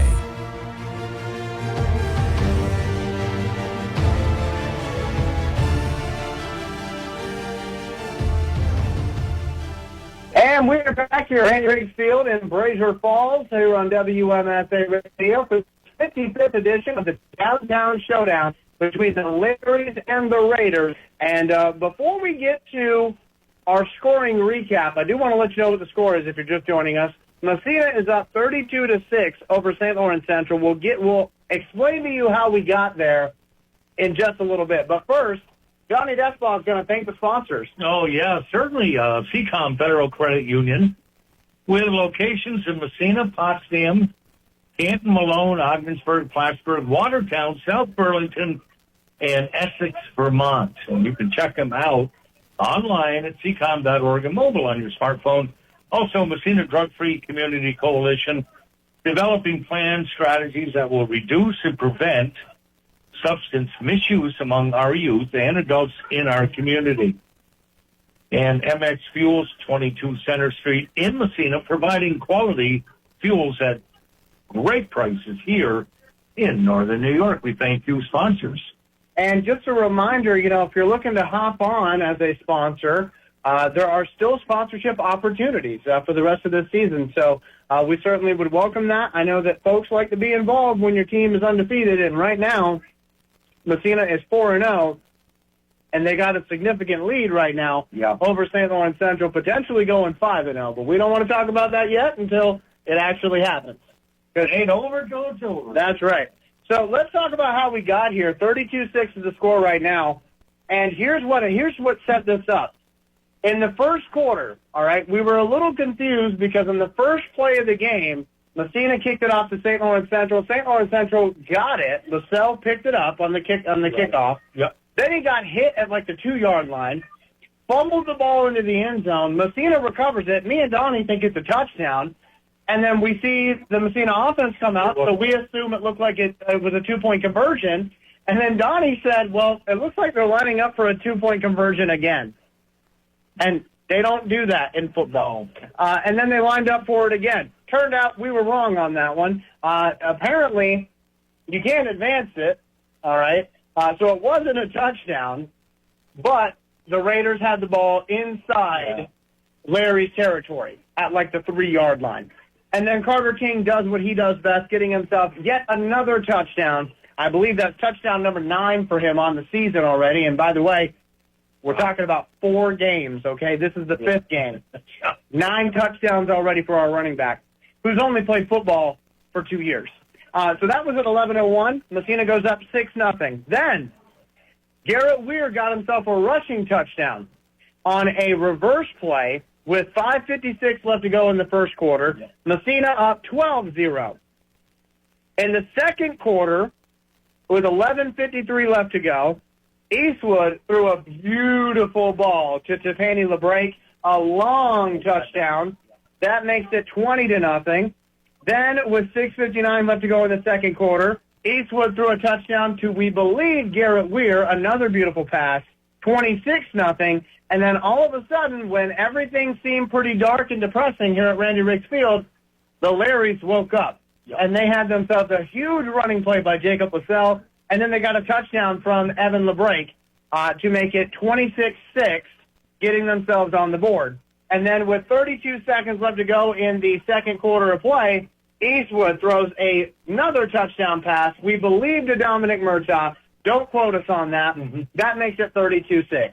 So that's how we got here. We got about 2 minutes left to go here in this halftime before everybody gets going once again. But 32-6, we did see. Now, St. Lawrence Central traditionally is a wing T team or a double wing team. They did line up in shotgun for one of their final plays of the half. Maybe they might try to run shotgun a little more. We don't know yet. But, Donnie, you wanted to ask me a question. Well, your history here, and I know it's it's pretty exciting to come back here. Look at the changes, huh? Yeah. So what it used, what it was before, which wasn't bad. A lot of great memories from the hill, we call it. Yeah. But now, I mean, look at it now. Last time I was here calling a game at St. Lawrence Central, there was no turf facility here. There were no permanent stands here. Everybody just kind of set up their lawn chair on the hill. And for me, I had a red broadcasting tent, which really wasn't a broadcasting tent. Somewhere. I probably do, but it legitimately, it was just a camping tent. But it was something to keep the bugs away so that I could, make sure that even during the rain I could cover the team. Right. But St. Lawrence Central was very, very accommodating to me whenever I was doing that. That's why this place means so much to me, because they gave me a chance, and they didn't have to. They could have said, hey, kid from Georgia, pack up your tent and get off our field, but they never did that. And some places probably would have, like this. Yeah. And Coach Truax for St. Lawrence Central, he was always so gracious with his time, after a game, letting me interview him, letting me practice interviews, and then letting me interview some of the players as well. So, again, this place means a great deal to me. And, prior to the game, I actually walked out to the 50-yard line just to kind of take it all in. It is really a beautiful facility here at St. Lawrence Central, and I want to thank Joey Rayom as well, who has always been supportive. Yeah, he's been great, too. Yeah, he's a regular guest on my show. Like I said, he's always been supportive. And for Massena, I'm thankful to say, I'm very thankful to say that the love and appreciation that I got at St. Lawrence Central has been echoed at Massena Central.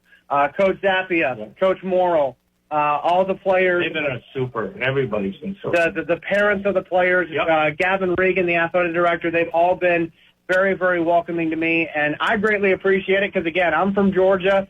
So for a lot of folks, they go, what's your connection to all this? Why are you passionate about it? Well, number one, it's football, but number two, I'm really enjoying being able to talk to everybody and learn over these years of me being here at WMSA Radio. Of course, you were huge in football, but down in Georgia and stuff, too. You were a big fan of football. Oh, yeah. I've always been a fan of football. Oh, yeah. But like I said, this place means a great deal to me. My wife actually graduated from St. Lawrence Central back in 2008. And so, this was a place for me to start, kind of had a natural connection there with my wife going to the school. And now I get to come back and call this game today. And it's been hard because I am so used to calling it for both sides, right? Yeah. Because whenever I was calling it for St. Lawrence Central, you got to put some oomph behind that touchdown Larry's.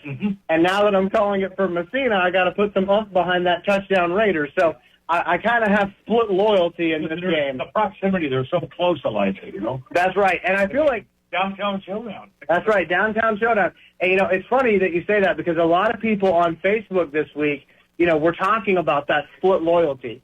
And it's hard to pick one team or the other. You do have your diehard fans who, if they're rooting for Massena, they're rooting for Massena. If they're rooting for the Larrys, they're rooting for the Larrys. Absolutely. But you also have those folks in that gray area because you have two great youth football organizations.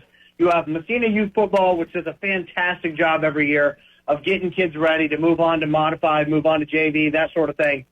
And then you have the Timberwolves organization in Tri-Town.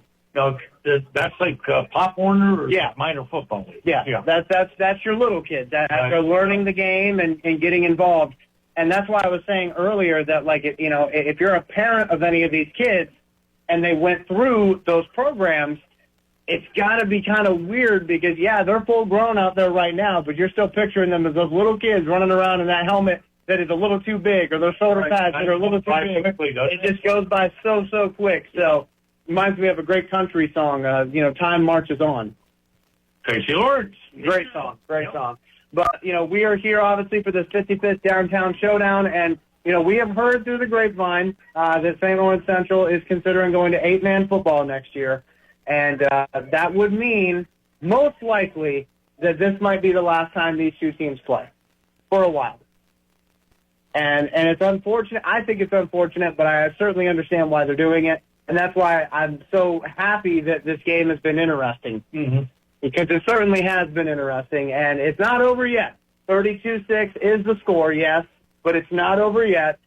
We got 30 seconds left before we start this third quarter of play. So, Donnie, can you give us those sponsors again? Yep, CCOM, Federal Credit Union, locations in Massena, Potsdam, Canton, Malone, Ogdensburg, Plattsburgh, Watertown, South Burlington, and Essex, Vermont. You can check them out online at ccom.org or mobile on your smartphone.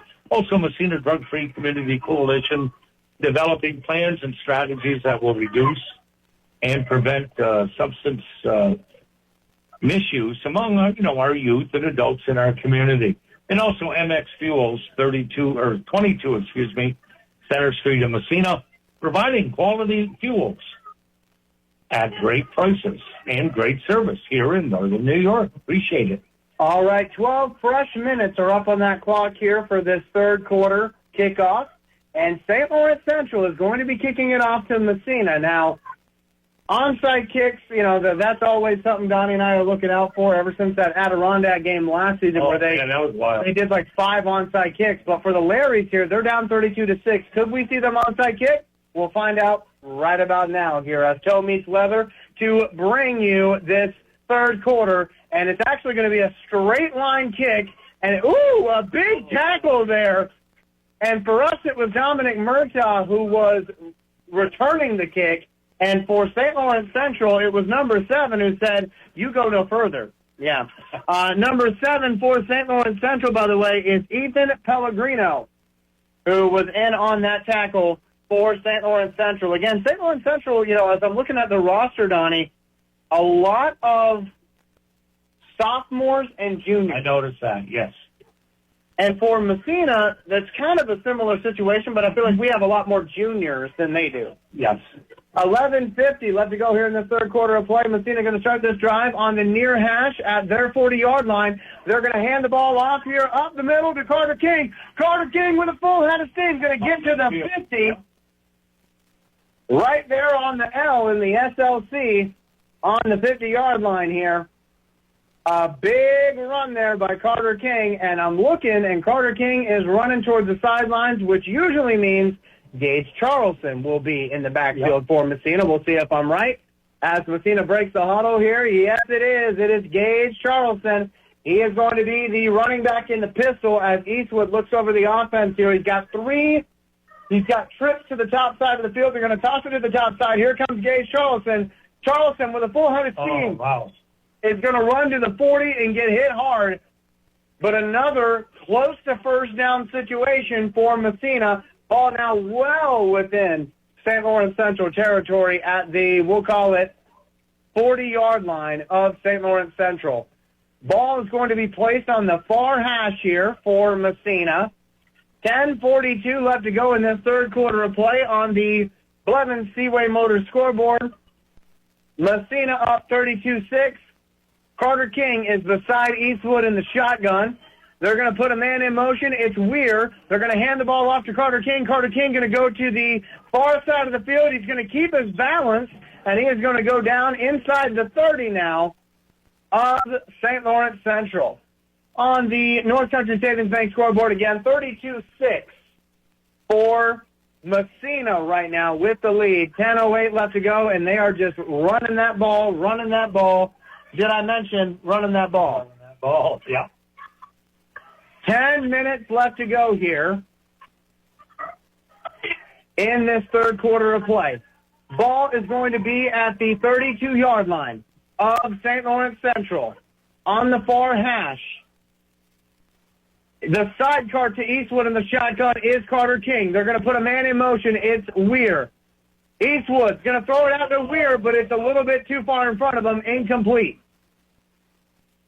That is going to bring up a second down and about 10 to go. It's so funny watching Carter King play football because he's just so excited to be out there. Yes, he is. Like he's out there dancing, getting all set up and everything. Exciting to watch him. he just plays football with such a joy. Yeah, he does. And you talk about not giving up on a play. Oh, he's gonna pass him down. He's gonna take a breather. Gage Charleston's the running back in the pistol. They're gonna put Weir in motion. Eastwood going to hand it off to Charleston. Charleston going downhill. Here we go, down to close to the 20-yard line. Gage saying, hey, give me that thing. I know what to do with it. Are we 15-yard line? I want to say close. Definitely close to the 15. Yeah, not quite, though. About the 17. Yeah, probably. 9-10 left to go in this third quarter of play. Yep. 9-10 and rolling here in this third quarter. Again, on the North Country Savings Bank scoreboard, Massena with a 32-6 lead over St. Lawrence Central. Eastwood in the shotgun. Charleston by his side. Going to put LeBrake in motion. They're going to give it to LeBrake here on the outside. He's going to get down to the 5. Touchdown, Raiders. I'm calling it a touchdown. I'm waiting for the hands. There it is. Touchdown, Raiders. And that's going to count as a pass. Speed. It's that speed to the side there. Wow. That's going to count as a pass because it was a jet sweep play. So Eastwood, with 4 passing touchdowns in this game, and LeBrake with multiple touchdowns in this game, they've got Massena up 38-6 right now over St. Lawrence Central. And I believe Massena is going to go for 2 here. So let's see what Massena does. Eastwood in the shotgun. Charleston by his side. They're going to put a man in motion. They're going to toss it out wide, and he's getting to the outside. Did he get there? He got there. He got there. There you go. That's going to make it 40-6 in favor of Massena. Here in this 55th edition of the Downtown Showdown, Massena getting a couple more points there to cushion their lead. 40-6 on the North Country Savings Bank scoreboard. Again, 22 Phillips Street in Massena, North Country Savings Bank. You make it North Country, we make it a bank. And right now, Massena feeling like money. Yeah. 40-6 is the score, and, we saw before halftime, St. Lawrence Central rolled out the shotgun formation. In doing so, when they snapped it, it trickled back to the quarterback, so not what you want. And then there was a flag on top of it. Yep. So we have not actually seen them run a play, technically speaking, from the shotgun. But I'd imagine that you might see them try to do that on this next drive. St. Lawrence, what do they do at this point? They just let it go? I mean, I don't think they do. I don't think they let it go. I think they're going to try to get back in this thing, but we'll see. It is third quarter, 8:41. Here comes the kick from Dominic Murtaugh. Ooh, a nice-looking kick, and that's going to be fielded at the 15 by St. Lawrence Central, and their guy is going to run it out of bounds there, and I believe that was Dawson Shatraw there with the kick return. I got to say, it's so surreal for me seeing Dawson out there because he was a water boy for me when I was coaching the Venom a few years ago. Yep. And I say a few years ago, but now he's a high school junior, so maybe it was longer than I thought it was. But it's good to see Dawson out there playing quarterback for St. Lawrence Central, so I'm happy for the kid. Yep. And I'm hoping that, I'll get to call his name out a little bit more throughout the, rest of this game. Again, that's what I was talking about, that split loyalties. I wish the best for both teams. Yeah. You know what I mean? No, I get it. Yeah. 8:28, that's where we are right now. And the Larrys are going to start here from their 28-yard line. We got a man running off the field right now for Massena. Shatraw going to drop under center. They're going to hand it off to Spinner. Spinner coming downhill with a full head of steam. Here comes Spinner down to the 39-yard line of St. Lawrence Central. It was a nice-looking run there by Spinner. I tell you what, you give that kid just a little bit of daylight. Tackling him? Aiden Beckstead, yeah, that was a good tackle by Aiden. Yep. 7:47 left to go here in the third quarter of play. Again, on the North Country Savings Bank scoreboard, it is Massena 40, St. Lawrence Central 6. St. Lawrence Central, though, with a big run just a second ago. Now they're up to their, we'll call it, 40-yard line. Ball on the near hash. Shatra going to drop under center here. They are running that wing that they're famous for here at St. Lawrence Central. They're going to put Spinner in motion. They're going to hand it to Spinner. Spinner going to bang it up inside for an additional not bad run. 4 yards, I want to call it there. 7:10 left to go here in this third quarter. The only issue that is obviously, kind of prevalent is the fact that the more you run it, the more the clock runs. Yeah, time is wasting away here. 40-6, that is the score. Mm-hmm. And I know some people at home are saying 40-6 are not going to come back, but you never know in high school football. We've seen crazier things. So 6:45 left to go. Obviously, if you're a Raiders fan, you don't want them to come back. You want the Raiders to, stop St. Lawrence Central behind the line, but it has been an issue today stopping that middle run. So let's see what happens here. It's going to be third down and about 6. They're going to put a man in motion. They're going to give it to him. And, a big hit there. But LeBrake did not. Oh, and they're going to push him for a first down, Larry. Oh, boy. That was amazing effort. LeBrake hit the running back. He hit the running back. It was Evan LeBrake. It was LeBrake on LeBrake violence He once would again. not go down. Tepaney hit Evan, but he didn't wrap him up. And so Evan said, all right, well, if you're not going to wrap me up, I'm just going to get a lot of guys on him. And then Evan got a push from his offensive line. First down, Larry's. 5:55 left to go in this third quarter of play. That's a lesson, and I'm sure Coach Zappia will say, fellas, it ain't enough to thud. You got to wrap them up. Here we go. First down and 10. Shatra with the ball at the 49-yard line for St. Lawrence Central. Going to put a man in motion. They're going to toss it out wide. It's Evan LeBrake. Evan LeBrake making some people miss, and he is going to get close to the Massena 45-yard line before he faces some resistance. Yeah, no quit on the Larrys. Nope. And this is something that I've noticed. I don't want to call it a weakness. They're giving it their all up there. I don't want to call it a weakness for Massena, but I've noticed that those running teams sort of give us some issues. Correct. But luckily, Massena's been very bend, not break, which is nice to see. So 5:06 here in this third quarter of play. Ball's going to be on the far hash now at the Massena 46-yard line. Shatra is going to drop under center. He's going to put a man in motion. It's Spinner, but now he's going to hand it off the other side. And a nice tackle there by Massena. I want to see who did it. Let's see here as they unpile here.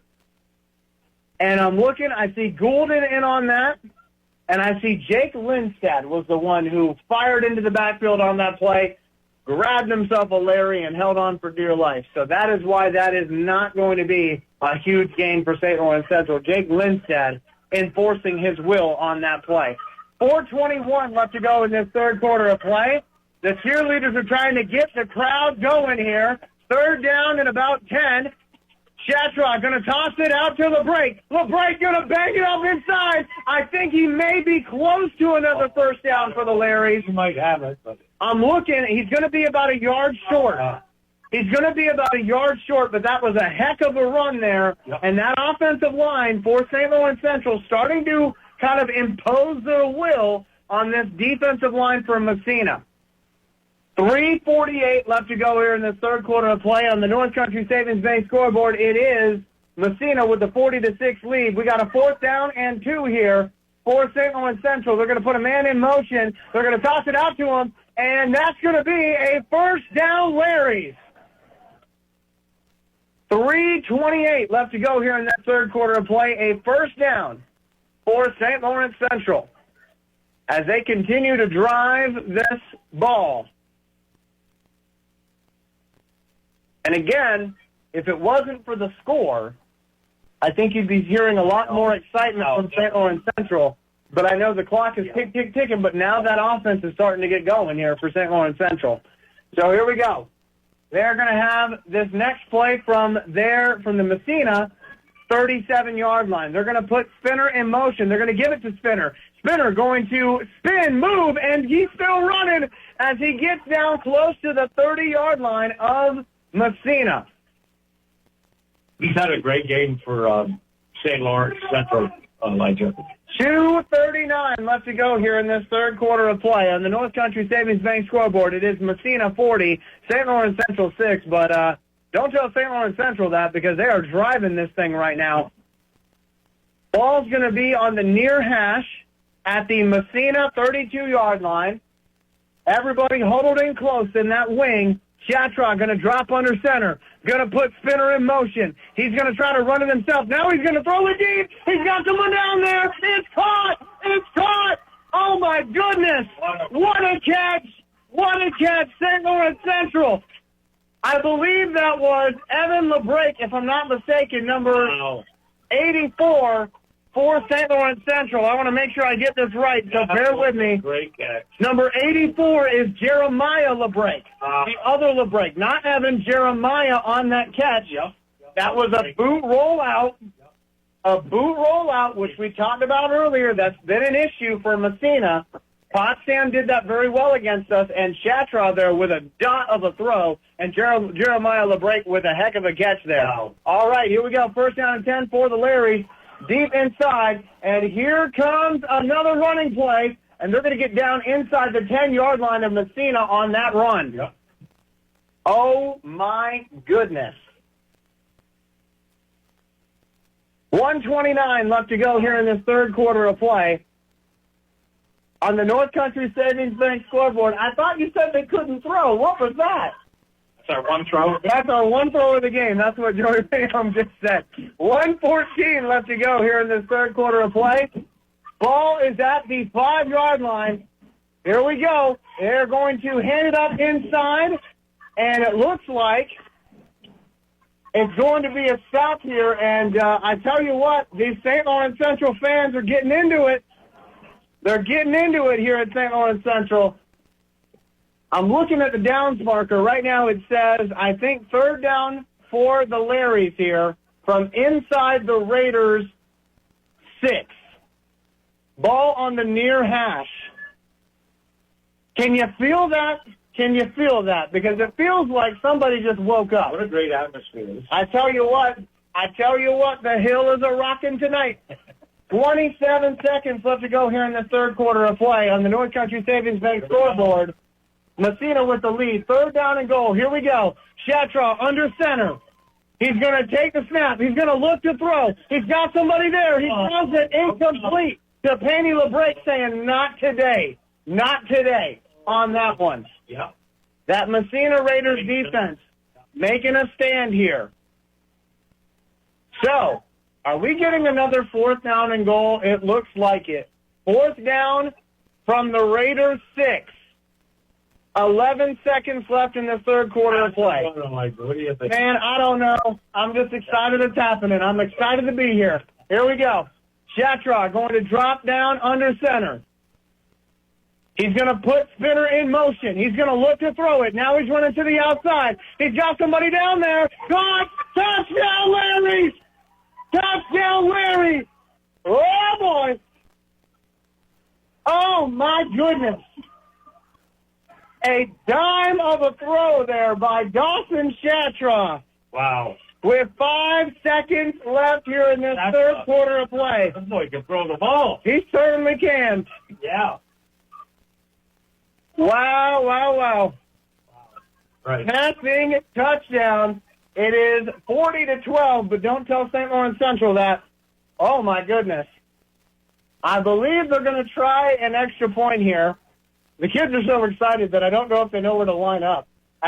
But, hey, good for them. Good for them. All right, so Spinner going to try to kick this extra point. Hold it down. Ball is up. It is good. There you go. 40-13. Massena still with the lead. But, oh, my, Don Desloss. Oh, my. Now. That shows you they can make some really great. They certainly can. Tell you what, I am very proud of Dawson on that one. I did not see who caught the ball for St. Lawrence Central, but I did see Obviously, the rollout on that play. 4th down and 6. And that's where I got to say, I know we're the Massena broadcast. You know I got split loyalty tonight. But for St. Lawrence Central, they are such a young team. Both of their touchdowns tonight have come on 4th and goal. Mm-hmm. It's hard for 4th and goal with any team, but when you got a bunch of sophomores out there, for them to be able to execute and not be nervous, you got to give it up for the coaching staff here at St. Lawrence Central and for these kids. Yeah. And as you can hear, it's getting loud. It's getting loud here at Randy Riggs Field. All right, so St. Lawrence Central. Some spunky down there. They certainly are, man. Oh, my goodness. 5 seconds left here in this third quarter. The kicking unit is out there to kick this thing off for St. Lawrence Central. I would expect an onside kick here. I would expect it. I've been wrong, though, every time I've tried to guess that this season. So we'll see. 5 seconds here in this third quarter of play. Here comes the kick. Massena's ready for it, so let's see what we got. It is a squibber of a kick. It is going to be picked up deep in our own territory and returnable here. And here comes Topani LeBrake.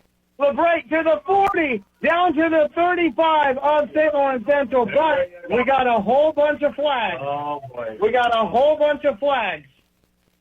So hold everything. There's 2 flags right there, and there was one from the other side of the field, too. I'm going to throw my flag as well. Oh, my goodness. It was like everybody threw their flag at once on that one. I think they should be more. No, I'm just kidding. Folks, never mind. Hey, I do want to say a huge shout-out to the referees because I have not actually set a penalty in a while. I know they were looking for refs. I probably still are, Elijah, for school football. So, man, that'd be, So if you have a desire to get back to the game you love, I'd encourage you to reach out to Section 10 about becoming an official. Yeah. Pretty good pay from what I hear. Mm-hmm. But, hey, put up 4 fingers. We're in the fourth quarter. I wouldn't want to be a ref, so, that's why they pay them well. But put up 4 fingers, Massena. We're in the fourth quarter here of this downtown showdown, which has become a lot more interesting in these last couple of minutes as St. Lawrence Central putting up a fight. 40-13, that is your score right now on the Blevins Seaway Motors scoreboard. Massena, again, 40-13. But I got to tell you, it doesn't feel like 40-13 in this building right now. The enthusiasm is incredible. Wow. From the fans, the cheerleaders down there, the team, the coaches, they're all, They call that school community spirit, Now, the most points that St. Lawrence Central has scored this year was 18 against Ogdensburg. Okay. So if they were to get another touchdown, you'll feel this place explode because that would be the most points they've scored this season. But for Massena, this is interesting now because you're facing a team that while they are down, they ain't giving up. No.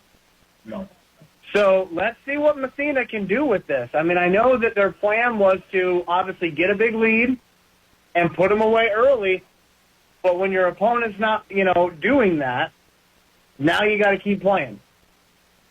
So it'll be interesting to see what happens here for Massena's offense. I know they got the firepower to do it, to get another touchdown. Oh, yeah. It's just a matter of getting it done. And I will say, for Massena, we have not been keeping track of punts, but we have not seen a single punt from Massena yet. I'm surprised at their passing game, St. Lawrence. Yeah. Wow, they're making some nice. But as far as Massena is concerned, they have not punted yet. They've pretty much scored on every single possession they've had the opportunity to do so, which is what you want to do. Yep. So it has been a great game for Massena, don't get me wrong. But like I said, the score is not indicative of how it feels That's right. now, which is what I'm trying to convey. Yeah. 12 minutes left to go here in this fourth quarter. And for Massena, I'm looking to see here what's going on because I'm a little confused. Yeah, the penalties. Now, who were they? It was hard to see, but Massena's going to actually get the ball here within Larry's territory to start this next drive. Ball's actually going to be at the Larry 30 after all those penalties. So good for Massena. Let's see what they can do with it. Eastwood in the shotgun. He's going to put Weir in motion. And now we're going to get another flag. False start against Massena. They've taken enough penalties. Wow, okay. So that's going to back up the Raiders a little bit. And normally I would say that's a problem. But for Massena, all season long, it feels like every time they get a penalty, it's followed up by a gigantic play. So let's see what happens here. Can they keep that tradition going? We have got first down and a little bit longer now. Ball is at St. Lawrence Central's 35. They're going to hand it off to Carter King. Carter King going to run it up inside here, going to get down to the Larry's 30. So they got all their penalty yardage back on that run. So a big run there by Carter King. It's going to bring up a second and long. Ball's going to be at the 30 of St. Lawrence Central. Ball is spotted in between the hashes. So they can really go left, they can go right, they can go wherever they want to go. Yeah. Gage Charleston is next to Eastwood in the shotgun. Weir is in motion. Eastwood going to hand it off to Charleston. Charleston going to try to run it up inside. He's got his big fellows dragging him there. Yeah. And he's going to get very close to a first down for Massena. In fact, move those chains. First down, Raiders. 10:57 left to go in this fourth quarter of play on the Blevins Seaway Motor scoreboard. It is Massena with the 40-13 lead here at Randy Riggs Field in Brazier Falls. I think Weir does everything, doesn't he? Weir does. And I got to say, I'm excited. I'm excited for Gage Charleston getting more action. Yes. He's become more healthy. Yeah. Charleston is, again, the side cart to Eastwood. They're going to put Donovan Turner in motion, and they're going to actually have Eastwood try to run him himself. Wow. He's showing off some speed there, and then he gets dragged down. It's not often that we see Eastwood run the ball, and I don't know if that was necessarily what they wanted to do on that play. It didn't look like it, no. But Eastwood ran it, and he got about 5 yards, I want to say. Yeah, he's really come into his own this year, Elijah. Eastwood. Wow.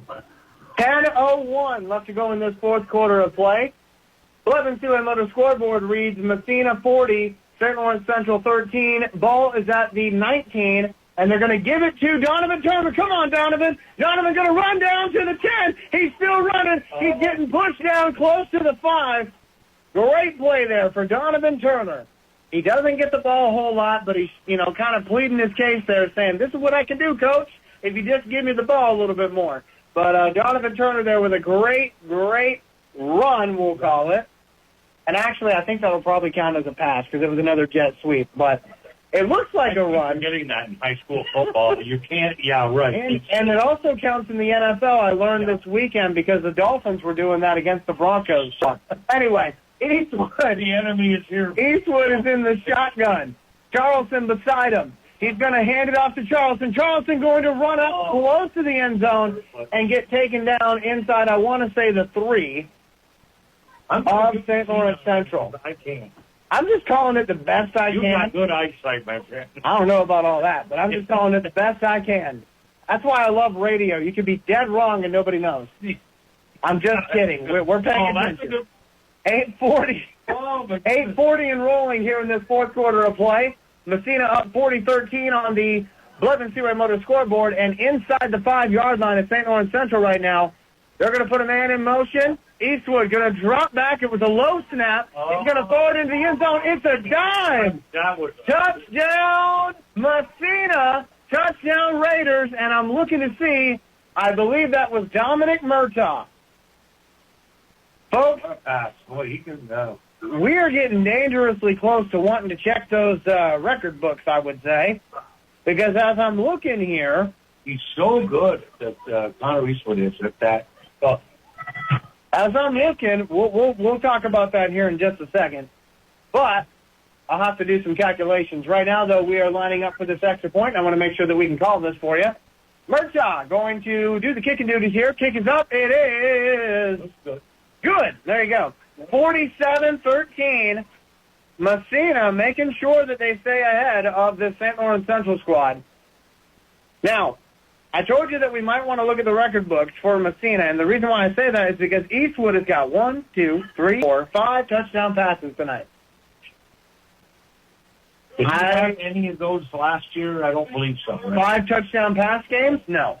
And this year, no. Last year against St. Lawrence Central, Eastwood did throw 3 touchdowns. 3. Now he's up to 5. And I remember that... Hey, that's a good... I don't know if that's a... That might be something. I don't know. I know that Massena obviously has got a very rich football history, so if it's not a record, I get it. But I don't know how often they were throwing the ball back when Mike Nicholas was the coach. Well, Holden Hardy last year had 6 touchdowns. Against Malone, yeah. Right. I know they tried to get some information. I don't know if they ever did, whether that was the school record like it or not. It was certainly entertaining, just like tonight has been. That was some kind of, yeah. Just like tonight has been for Massena. Again, 5 touchdowns from your quarterback. Kickoff here. It's going to be fielded and then dropped at the 25. And St. Lawrence Central is going to run it back to the 30 here. 8:08 left to go here in this fourth quarter of play. On the Blevins Seaway Motor scoreboard, again, it is Massena 47, St. Lawrence Central 13 in this downtown showdown. I tell you what, St. Lawrence Central should be given a lot of credit for not giving up in this game. Yeah. They never once gave up in this game. And for Massena gets a lot of credit because they're not shaken by it. They've scored every possession Massena's. I'm pretty sure. I think you're right. I'm pretty sure they have. And again, kudos to Massena's coaching staff because when your opponent starts to, willing their way back into the contest, correct. Yep. Sometimes your team can get shaken up by that. Mm-hmm. Massena has not gotten shaken up by that. No. So Massena with a commanding lead. Line. That's where this next drive starts. Chatraw going to drop under center, going to put a man in motion. It is going to be, as I'm looking here, that is going to be LeBrake. LeBrake going to get tackled by a bunch of Raiders there, but not to bring him down. Not before gaining a whole bunch of yards as well. And unfortunately, we got a Raiders player who is down. Now he's back up. He's kind of hobbling a little bit. And, hey, you know what? Great sportsmanship here because St. Lawrence Central is helping our Massena Raider who was down on the field. I love to see that. That's classy. You got to love it. Yep.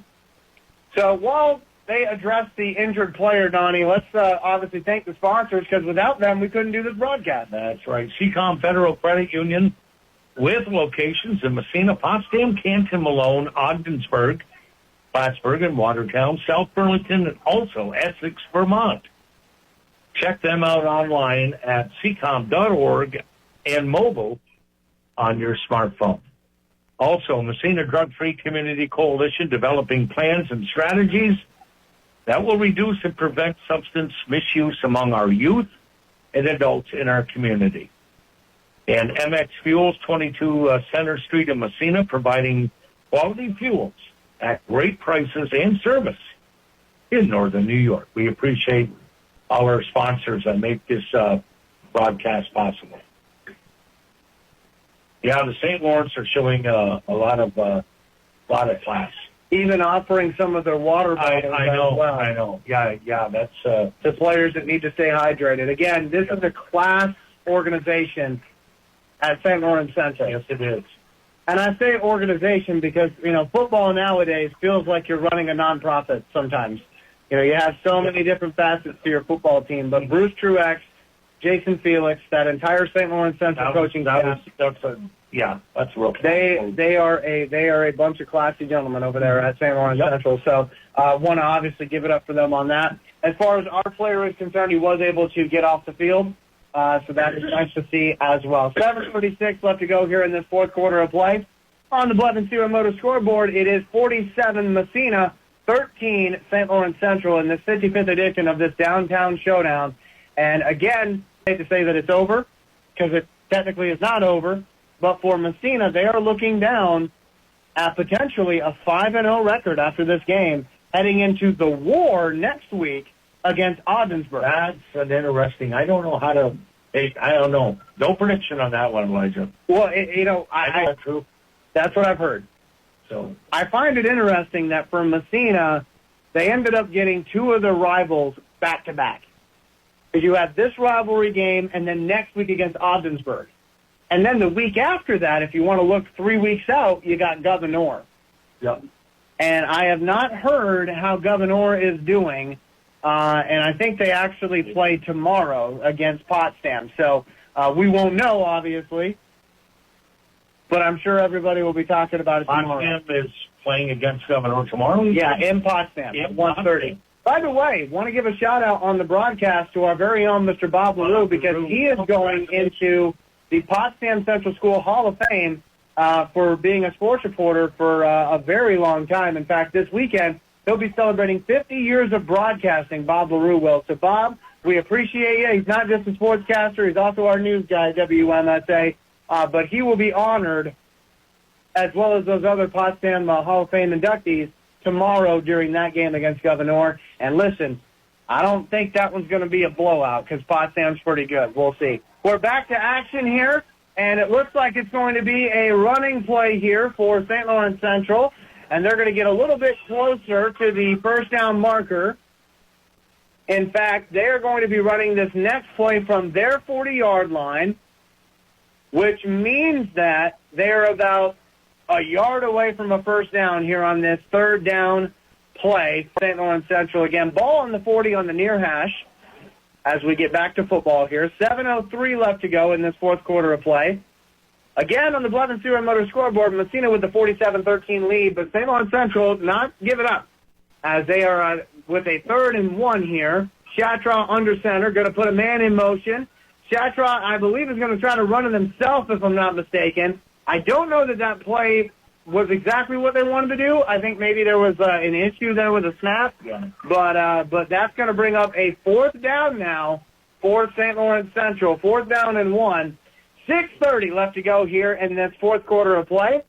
Elijah Winfrey, Don Despal with you here for this 55th Downtown Showdown, which looks like it will go the way of the Raiders, but not without some last-minute fight from those St. Lawrence Central Larrys. 6 to go here. It is a 4th and 1, I want to say. And let's see what St. Lawrence Central dials up here on this 4th and 1. Ball's in the near hash, so I would expect something to the far side of the field. Let's see. Shatra under center. He is going to take the snap. They're going to push their guy ahead, and I think he got the first down for the Larrys. They do. That's what they do. I've seen it so many times tonight. In fact, forward progress, they just push everybody to the yes. It's going to be, as I'm looking here, yes, a first down. Actually, they're going to measure it, and they're saying that Massena has the ball now, I want to say. Hold on. Wait a minute. I'm trying to understand this. How would that? It's okay, so it is St. Lawrence Central ball. It is a first down. It is, yeah. The referee's doing like the YMCA tonight, and it's throwing me off my game. Anyway, 5:29. First down and 10 for the Larrys here. They're going to put a man in motion. Oh, wow. And Massena jumped on that play. Offside against Massena, I'm going to say. So that'll move the ball a little bit closer to the 50-yard line for this St. Lawrence Central team. Again, the highest point total they've scored so far this season has been 18 in a game that they played Ogdensburg very, very close. So if they can get one more touchdown, as I said before, you're going to hear this building erupt. There will. And for Massena, they know that. They don't want to let them get that touchdown. So we'll see what they do here. Ball's going to be at the 46-yard line of the Larrys, and they're going to put a man in motion here. They're going to hand it off. And here comes Evan LeBrake. Just not enough real estate on the side there. And number 3 is actually the quarterback now for St. Lawrence Central. Number 3 would be Jaden Wagner. Jaden Wagner, the 11th grader, is the quarterback now for St. Lawrence Central, as they've got some of their other players involved. And that is going to be another first down for the Larrys after that last run. They are now going to have the ball here at the 44-yard line of Massena on the near hash. 4:55 left to go in this fourth quarter, and I got to believe that Coach Truex wants to run the rest of this thing out and get one more touchdown. I got to believe that's what they're trying to do. First down and 10. Wagner under center. He is going to try to hand it off. Now he's going to run it himself, I want to say. And it was a pretty successful play. although it looked like it was kind of a pile of dust there, if I'm being completely honest with you. I like that. I mean, it literally looked like that. Everybody just said run.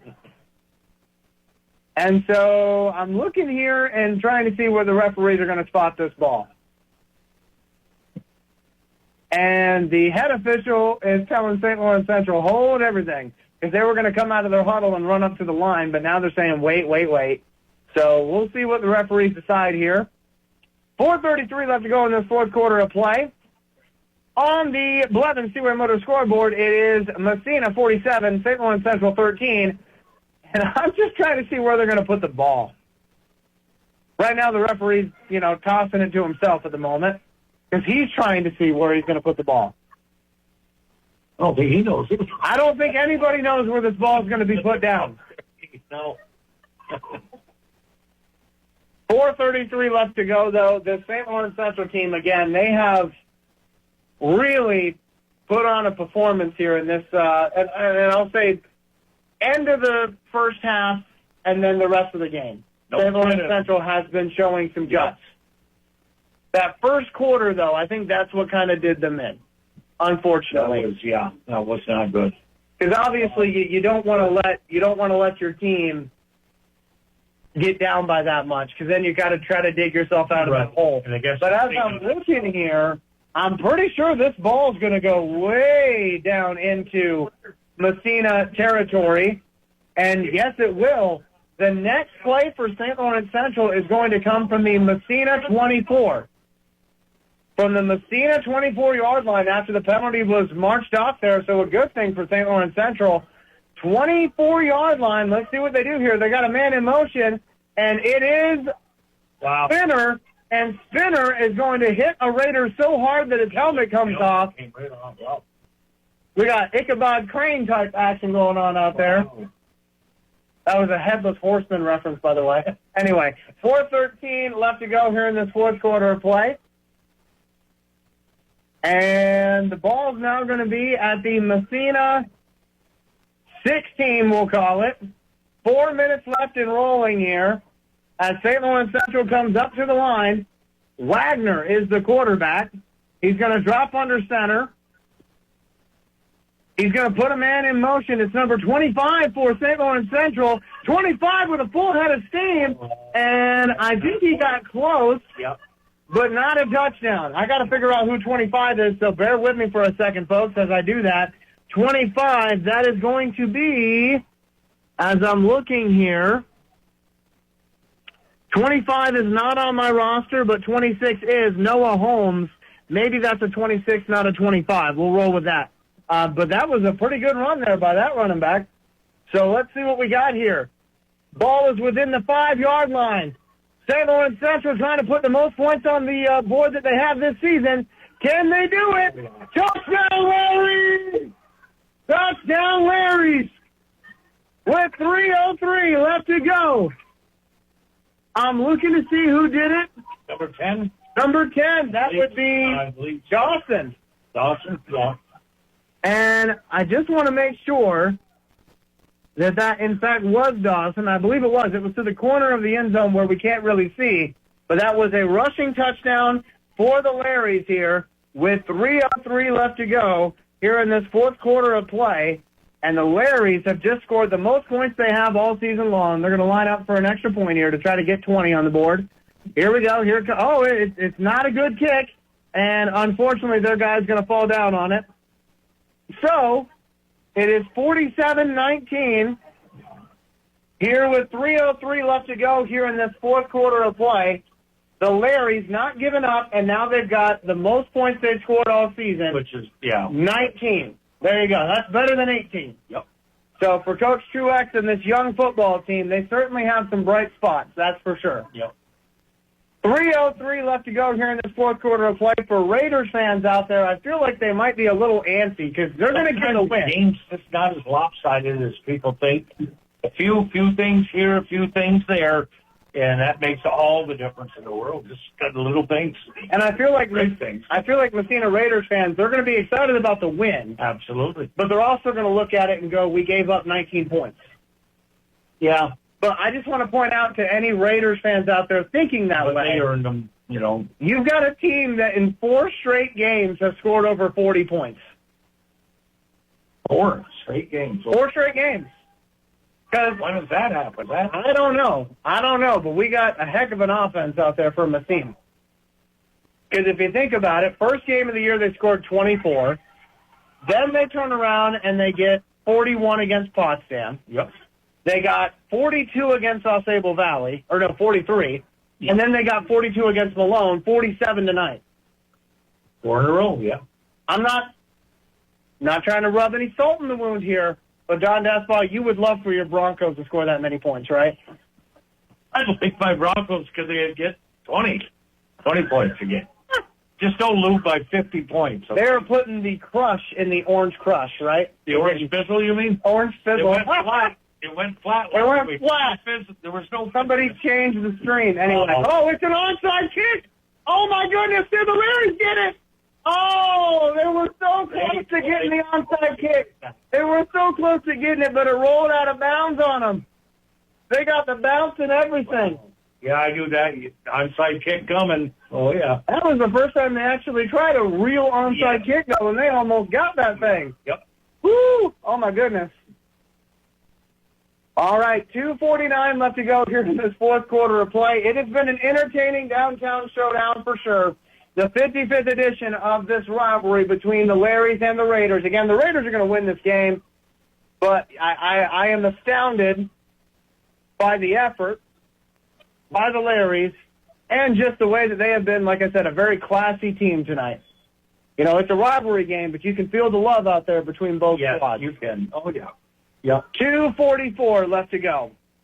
We got a lot of listeners in the Tri-Town area listening to MSA, and yeah. I hope they're tuning in tonight, and I hope they're proud of this team. Sure are. I think so. I hope they're proud of this team. Yep. I know I am. I'm proud of this team. So 2:44 left to go here in this fourth quarter of play. As we get ready to wind down this downtown showdown, I just again want to say just how grateful I am for this opportunity to be able to call these games for these kids with Don Deswa. It's your first game in the new facility, right? Yeah. So. And like I said, I don't know when the next time is that Massena and St. Lawrence Central will be playing each other in football. So this has been, like I said, this has been a real joy to call this one tonight. And if you're listening, I really appreciate it, and I know these kids appreciate it too. Because at the end of the day, it's about the kids. You know, and the kids tonight, all of them have done a really good job, and I've seen nothing but great sportsmanship out there, so I love it. Let's see here. For the offense for Massena, they're going to start with the ball at the St. Lawrence Central 49. Aiden Beckstead going to get a reception here as he comes to the 50. Down to the 40. Aiden Beckstead with a full head of steam. Could he go all the way? No, he's going to get taken out of bounds inside the 15. But a huge run from the 49-yard line of the Larrys down inside their 15. Aiden Beckstead. And I keep saying run, but it was a reception. Speed again. He's got tremendous speed. And Aiden's one of those kids. He doesn't get the ball a lot, but every time he gets it, get your popcorn ready. It's showtime. I know. Yeah. What a great reception and run there by Aiden Beckstead. I thought he might take it in there, but not quite. 2:06 left to go here in this fourth quarter of play. Massena going to come out with a first down, obviously, as they are not necessarily trying to score again, I wouldn't say, but I think they're just trying to run their offense. Because we've seen Massena, like if they want to, we could. Oh, yeah. But they're just running regular plays. That's all they're trying to do right now is run regular plays with kids who don't normally get the ball. Yeah. And if they end up getting 50 here, I know. It's a smart way to be. It's not smart to do that, LIG. I know Massena would be very excited if they got 50 points. So let's see what happens here. Again, this unit for Massena has scored over 40 4 times in a row. Absolutely amazing. All right, here we go. I believe Eastwood is still out there in the shotgun. He is going to give it here to, I want to say, Aiden once again. Aiden Beckstead going to get a touchdown Raiders, but there is a flag. So we'll see what the flag is. But if the flag is against St. Lawrence Central, it will be a touchdown for the Raiders by Aiden Beckstead, and that's going to count as a touchdown reception. So let's see what happens here. I think it might be against Massena. And I'm looking to make sure that it is Eastwood out there at quarterback, because Topani and Eastwood kind of have similar builds. One's 3, one's 2, so it makes it a little difficult to see. But this is going to be against Massena, unfortunately, so bring that play back. And it is Eastwood out there at quarterback for Massena. 1:51 left to go in this fourth quarter, and this Downtown Showdown 55th edition. 47-19 is the score on the Blevins Seaway Motor scoreboard. Massena with the ball here at the Larry's 20 on the near hash. They're going to put a man in motion. It is number 81 for Massena. 81 for Massena going to run down towards the 5 and going to get out of bounds at about the 3-yard line. 81, who is that, Donnie? 81 is Dominic Austin. Dominic Austin. I felt like I knew that, but I didn't want to say the wrong player name, But Dominic Austin with a reception there. And again, for Massena, they're giving it to those kids that don't often get an opportunity to contribute on offense, and they're doing it right now. Eastwood's going to have a career game at the end of this thing, though. I will say that. He is going to have a career number game at the end of this thing. 54 seconds left to go here in this fourth quarter. And Massena's, up, but they're taking their time on this. Again, they are not trying to put, dirt in the eye, so to speak. And I'm looking to see here, they're just going to knee it. So it looks like good sportsmanship goes both ways between Massena and St. Lawrence Central. 33 seconds left to go. Route 420 is going to belong to the Massena Raiders once again. As we see the final 20 seconds come off this clock, your final score is going to be on the Blevins Seaway Motor scoreboard, Massena 47, St. Lawrence Central, a heck of an effort by them, 19. The most points they've scored this season. And for the Massena Raiders, I don't know if you're paying attention or not, but you got a 5-0 football team heading into the next week against Ogdensburg. That will be a war. Yes. So, folks, here's what we're going to do. We're going to take a quick break.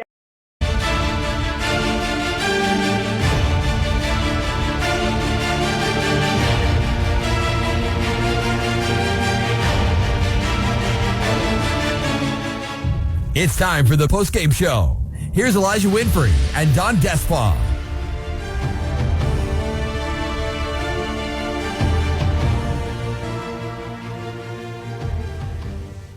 And we are back here at Rady Riggs Field at Brazier Falls and St. Lawrence Central. And, we have got ourselves the final score of Massena 47, St. Lawrence Central 19. And before we get into how we got to that score, we do want to thank our fine sponsors for making sure that could be that we could be here. Don Despot, you have the sponsors. Who do you got for us? Let's see here. All right, we got it. Seacom Federal Credit Union with locations in Massena, Potsdam, Canton, Malone, Ogdensburg, Plattsburgh, Watertown, South Burlington, and Essex, Vermont. Also, check them out online at seacom.org and mobile on your smartphone.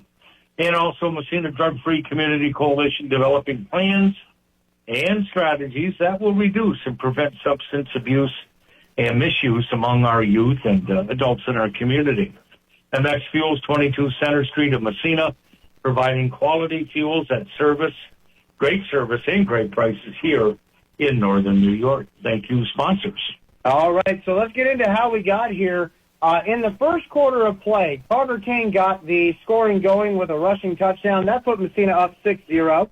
Then, also in the first quarter, Garrett Weir with a rushing touchdown on a nice reverse play for Massena with 5:56 left to go in the first quarter. That makes it 12-0, Massena with the lead. In the second quarter, scoring kept going for Massena as Connor Eastwood throws a dime of a pass to Topani LeBrake. That makes it 20-0. In favor of Massena. Then, with 6:59 left to go in the second quarter, Connor Eastwood throws a touchdown to Garrett Weir. That makes it 6-0. And just when everything seemed kind of quiet here at Rady Riggs Field and folks saying, This is kind of what we feared might happen. St. Lawrence Central woke up in a big way. They had a huge run from Jacob LaSalle to set them up with a good scoring opportunity, and they cashed in on 4th and goal. 4th and goal, they cashed in. It was LeBrake with a rushing touchdown for St. Lawrence Central. That made it Massena 26-6. Then, with 32 seconds left to go in the second quarter of play, Eastwood hits, we believe, Dominic Murtaugh. It's kind of hard to see down there, but we believe it was Murtaugh on the catch. That made it Massena 32-6. Then with 8:41 in the third quarter, Eastwood to Topani LeBrake, Massena 38-6. 2-point conversion, Massena 46. Then, on another 4th down and goal play, Dawson Shatrock, quarterback for St. Lawrence Central, rolls out. It was 4th and 6 from the Massena 6. And he was able to roll out and find a guy. Unfortunately, we didn't see who caught the touchdown pass. I feel horrible for that. But it was a touchdown pass for St. Lawrence Central. That made it 40-13 with 5 seconds left to go in the third quarter. And then, with 8:20 left to go, Eastwood hits, we believe, Dominic Murtaugh for another touchdown. That made it 47-13. But the Larrys would not go away, scoring one more touchdown to get to 19 points, the most points they've scored this season. And they did so with a rushing touchdown. That made the score 47-19. So for the 55th edition of the Downtown Showdown, it goes the way of Massena, but not without a fight of St. Lawrence Central. St. Lawrence showed a lot. I agree. In this game, they really did. And we had a player from Massena go down, and St. Lawrence Central was out there offering water bottles to anybody that needed hydration. They were helping our player off the field. They were doing all those little things that you wish other teams would do, right? Larry did everything right today, especially when it came to sportsmanship, so I do want to give him a shout-out for that. As far as your WMSA players of the game, well, hey, on offense, when your quarterback throws 5 touchdowns, it's kind of hard to say anybody else. So Connor Eastwood is going to get Offensive Player of the Game, again, by our calculations up here in the booth. 5 touchdown passes, and I don't know if that's a record or not for Massena, but my folks out there who love stats as much as I do, look into that one for me. Because, again, I don't know the last time we had a quarterback throw 5 touchdown passes in a game. And I can't even imagine the yardage that Eastwood's going to have after this one. So that'll be exciting to see when those stats come out. Obviously, kudos to the offensive line as well for making sure he had the protection to get those passes off, and the receivers for catching them and doing something with it. But again, Offensive Player of the Game, Connor Eastwood, 5 touchdown passes. Defense of the game, we're going to go Carter King. We kept saying Carter King on the broadcast, making all sorts of tackles. So Carter King's going to get Defensive Player of the Game and Special Teams Player of the Game. We didn't really have a lot of opportunities to talk about special teams tonight, but we're going to go with Dominic Murtaugh on that one because he was doing the kickoff duties for Massena today. So, Offensive Player Eastwood, Defensive Player King, Special Teams Player Murtaugh. That's what we got for you. And one final note, just want to say an honorable mention again for what was a very entertaining game. It's Central. As we all know, as I've talked about the last few weeks, this game means a lot to me personally. This is where I started my broadcasting career here on this hill at St. Lawrence Central. And this is the first time I get to call a game here at this beautiful facility. And I don't know with how things go if I'll get to call another Larry's football game. I don't know. This may have been it. As we continue Raiders season and we don't know what the future holds for St. Lawrence Central, potentially going to 8-man football. But I just want to say a heartfelt thank you once again from my family to your family, Brazier Falls, and the St. Lawrence Central community. I love you, and I greatly appreciate all the time that I've gotten to, spend here and being able to come back one more time, at the very least, to be able to call another game here at this beautiful facility. So I just want to say to the folks in the Tri-Town community, I appreciate you, and I'm rooting for you for the rest of the season. I hope nothing but the best for the St. Lawrence Central Larrys. And for my Massena crowd, hey, I love you too. And I know that we're going to be, right back at it next week against Ogdensburg for the War. That's also a heck of a rivalry game. And that one's going to be back at Mike Nicholas Field. So looking forward to calling that one with the great one, Don Despaw, and hopefully you in attendance, whether at the game physically or over the radio. But I do want to thank everybody who is involved in the behind-the-scenes work of getting these broadcasts on the air. And with that being said, Don Dessler, you got any final thoughts? Yeah, just a great game, and again, Central, just a classy atmosphere. The team was classy, coaches as well. Like a great facility. I've never. This is the first time I've been to this new facility, and it's awesome. Great crowd tonight, and kudos to the Massena Raiders too. They played a heck of a whale of a game. Next week, that's going to be interesting, isn't it?